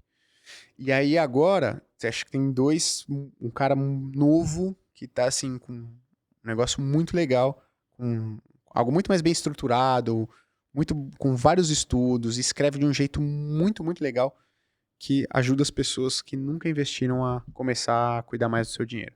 É o Morgan Housel. Então ele tem a psicologia financeira e a arte de gastar dinheiro. Esses 2 livros, assim, são de leituras fáceis, né? A arte de gastar dinheiro e a psicologia financeira. Leitura fácil, muito gostosa e vai te ajudar a criar uma mentalidade de mais cuidado, de mais carinho com o seu dinheiro. Vai te mostrar onde você pode chegar, o que você tem que fazer para não errar, o que você tem que fazer para acertar. Você vai ver que é muito mais simples cuidar bem do seu dinheiro, do seu futuro, do que você imaginava. É muito legal, então, esses 2 desse cara. Acho que um livro para você entender bem, aí é um pouquinho mais técnico, mas eu acho muito legal, que é para você entender um pouco mais do Brasil. É Porque o Brasil Não Cresce, do Marcos Mendes, que é um economista, que acho que hoje é ligado ao INSPER, um cara muito bom, vários livros dele são muito bons. E tem um livro que é do professor meu do mestrado, que eu fiz uma aula com ele, chama Extremos, do Pedro Fernando Neri, que é um livro muito legal, que ele vai para 2 regiões do Brasil. Né? Ele vai para a região mais rica do Brasil, ele vai para a região mais pobre do Brasil, e ele vai trazendo, né, vários aspectos que vão explicando como é que funciona o Brasil, com analogia, indo em loco, com história das pessoas que vivem na região mais pobre, na região mais rica. Então você vai entendendo muito como é que é o Brasil de fato. Né? Então a gente está falando em números. 90% do Brasil ganha até R$3.500. Né? Mas, quem será que paga mais imposto no Brasil? Quem paga menos? Como é que o Brasil funciona? Como é que está distribuída a riqueza no Brasil? Quantas pessoas ganham até X, Y, Z? E ele vai trazendo isso em loco lá nas pessoas. Ah, E um, sim, que eu gosto muito, que ele é menos relacionado a dinheiro e economia, mas eu tô terminando agora, é A Felicidade Segundo Harvard, se eu não me engano. Acho que é esse o número, mas é A Ciência da Felicidade. Se não me engano, é do o nome do autor é Shal Anchor, né? E ele é um professor de Harvard, que a cadeira, inclusive, é a aula mais concorrida lá em Harvard, é essa, A Ciência da Felicidade. Então é muito legal porque ele te ajuda a mostrar, no final das contas, a gente fala de dinheiro, fala de patrimônio, fala de riqueza, porque no final das contas, o que a gente acredita? Que isso vai fazer com que a gente seja mais feliz, né? E ele vai te trazendo, né, vários fatores, sejam financeiros ou não financeiros, que vão te ajudar a chegar nesse lugar. De novo, com vários experimentos, uma série de dados, pesquisas científicas que provam por qual caminho você deve seguir, por qual que você não deve seguir, o que pode te ajudar na sua carreira, no seu relacionamento familiar, no seu relacionamento amoroso. Cara, sensacional. Então, acho que esses 5 livros ali, não só de investimento, né, mas tem de economia, entendeu? Brasil, de investimentos, acho que para quem está começando esses dois são muito legais. No final das contas, um que ajuda você a viver melhor, vai, digamos, Sim. ter uma satisfação mais legal com a vida, que é sensacional. boa, essa pergunta pra fechar eu não faço pra todo mundo, tá? Só pra quem é esquisito. Então vamos lá. Qual que é a teoria da conspiração que você tem 100% de certeza que é verdade? Caraca, qual a teoria da conspiração que eu tenho 100% de certeza que é verdade? Caraca, ó, e uma fresca então, tá? Ah, é fresca? Puta, mas aí se eu falar isso, os caras vão vir atrás de mim, né? Não, mas eu... A gente é amigo dos Rothschild, pô. Cara, mas assim, da minha cabeça, é que hoje é uma teoria da conspiração, mas espero que isso venha a ser público.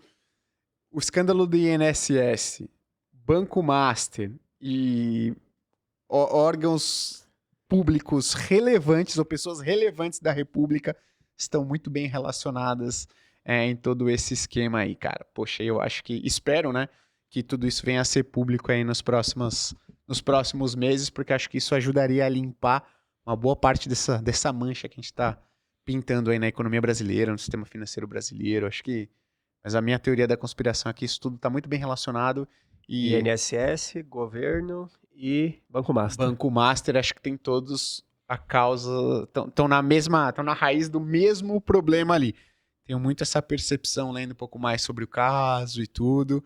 Eu acho que seria muito bom a gente colocar isso daí, uma lupa nisso daí pra gente entender. E se de fato for, pô, é bom que as pessoas responsáveis sejam punidas, Sim. saiam da República, saiam de onde elas estiverem, porque não dá pra gente ter pessoas desse nível Conhecendo tomando... o Brasil, a gente sabe que é difícil, né? Mas enfim, também É a não quero ficar esperança. citando nomes, porque, Sim. pô, citar nomes aí já é processo, aí já não vão precisa. atrás de mim. Não, Então. não precisa. Irmão, como é que o pessoal faz pra te encontrar? Boa. Legal. No Instagram eu tô lá como gui.cadonhoto, é CADONHOTTO. No YouTube da Finclass eu tenho muitos vídeos lá. Quando é que sai esse episódio? Sabe? Olha, eu acho que 2 semanas, 2 por aí, semanas? 3 semanas no máximo. Então legal. Então as pessoas também vão conseguir me encontrar agora, né? Daqui pra frente no YouTube da Grão, que é a gestora de investimentos do Grupo Primo. Tô fazendo uma transição ali, né? Deixando a casa de análise do grupo, que hoje é a Finclass, plataforma de educação, e tocando alguns projetos lá na gestora do grupo, mas vou estar lá no YouTube da Grão e tudo mais, desenvolvendo os novos projetos. Então, se a galera quiser me acompanhar, segue lá o meu perfil, gui.cadonhoto. Vou pedir até uma ajuda para você aí, para a gente conseguir bombar mais esse perfil aí. E no YouTube lá da Grão, a galera consegue me encontrar. Porque assim, o YouTube é uma fonte, pra mim é a melhor fonte de tráfego, né? Mas no seu caso, acho que você pega cortes do YouTube e joga no Instagram. Isso. O Instagram, os 3 primeiros segundos são muito importantes. Então, a estratégia de corte, se ela não for muito bem feita, é difícil ter o punch necessário. Legal. Então, é legal que tenha os vídeos... Às vezes é legal você... Já pensou na ideia do vídeo longo pro YouTube? Você pode pegar a mesma ideia, só que transformar mais intencional, gravar separado. É isso aí que eu tenho dificuldade, cara. De, pô, pegar um conteúdo que às vezes eu gravo lá 15, 20 minutos, cara, como é que eu coloco isso em 1 minuto e meio? Porque se você colocar muito mais também cai... não sei, não entendo muito, tá vendo? Até 3 minutos. Até 3 minutos. Até 3 minutos vai. Tá bom. Se passa de 3, o próprio Instagram te fala que, vai ter menos alcance aqui porque passou de 3. Entendi. A atenção das pessoas tá diluída, né? Até saiu uma notícia, uma matéria recente que a Netflix agora tá criando os filmes explicando as cenas lá, porque as pessoas estão no celular, não entendem. Pô, você sabia que, inclusive, até... Eu fico acompanhando uns estudos aleatórios, assim, mas eu acho muito legal. Harvard, inclusive, cara, ele fez um estudo mostrando que as pessoas, elas conseguem cada vez menos ficar entediadas. E isso é ruim. É ruim. E aí eles colocaram, tipo, você vai atravessar a rua, pô, se o semáforo tá fechado, o que você faz? Pega o celular. Pô, você tá na academia, você fez lá uma série, o que você faz no descanso? Pega o celular. Pô, você tá esperando o elevador, entra no elevador, celular. Então a gente perdeu a capacidade de ficar entediado. E aí os caras falaram que quando você perde essa capacidade de ficar entediado, você começa a adotar atitudes que te fazem mal, simplesmente pra você não ficar mais entediado. E aí como é que eles chegaram nesse tipo de conclusão? Eles colocaram várias pessoas numa sala e não tinha nada nessa sala. Você não podia ficar com o celular, você não tinha nenhum contato com o mundo, tudo branco, tipo um quarto branco do Big Brother. Mas tinha um botão lá no meio. Quando você apertava esse botão, você tomava choque. E o que acontece? A maioria das pessoas, para não ficar entediada, elas ficavam apertando o botão para tomar choque. Ou seja, hoje, a galera mais jovem, que tá muito habituada a mexer em celular e tal, tem menos capacidade de ficar entediada, de ficar nos seus próprios pensamentos, prefere adotar estratégias ou medidas ou atitudes que te fazem mal do que ficar entediado. Olha que doideira. Não, isso é bizarro. Eu tava falando com um amigo meu que ele falou, cara, antes o pedreiro, quando dava uma pausa na obra, ele acendia um cigarro. Hoje o pedreiro pega o celular pra ver vídeo curto. Ele dá um cantinho lá na obra, você vê os caras rolando o Reels ali. Mas antigamente o cara acendia o cigarro. Então meio que tá substituindo e... Enfim, mundo moderno e tem que saber jogar todas as estratégias. É isso. Irmão, muito obrigado. Acredito que agregou demais aí pra todo mundo que quer aprender a lidar mais com dinheiro, que Deus continue abençoando o seu trabalho. Obrigado, e que você cresça em todos os projetos que você tocar a mão. Obrigado, cara. Eu que agradeço aí o convite. Foi um prazer estar aqui, cara. Pô, muito legal. Muito obrigado aí pelo convite, todo o time, você. E a gente se vê mais vezes aí. A gente Com vai certeza. conversar pra Com certeza. bombar o Instagram também. Obrigadão. Tamo junto, irmão. Valeu. Fica com Deus. Valeu.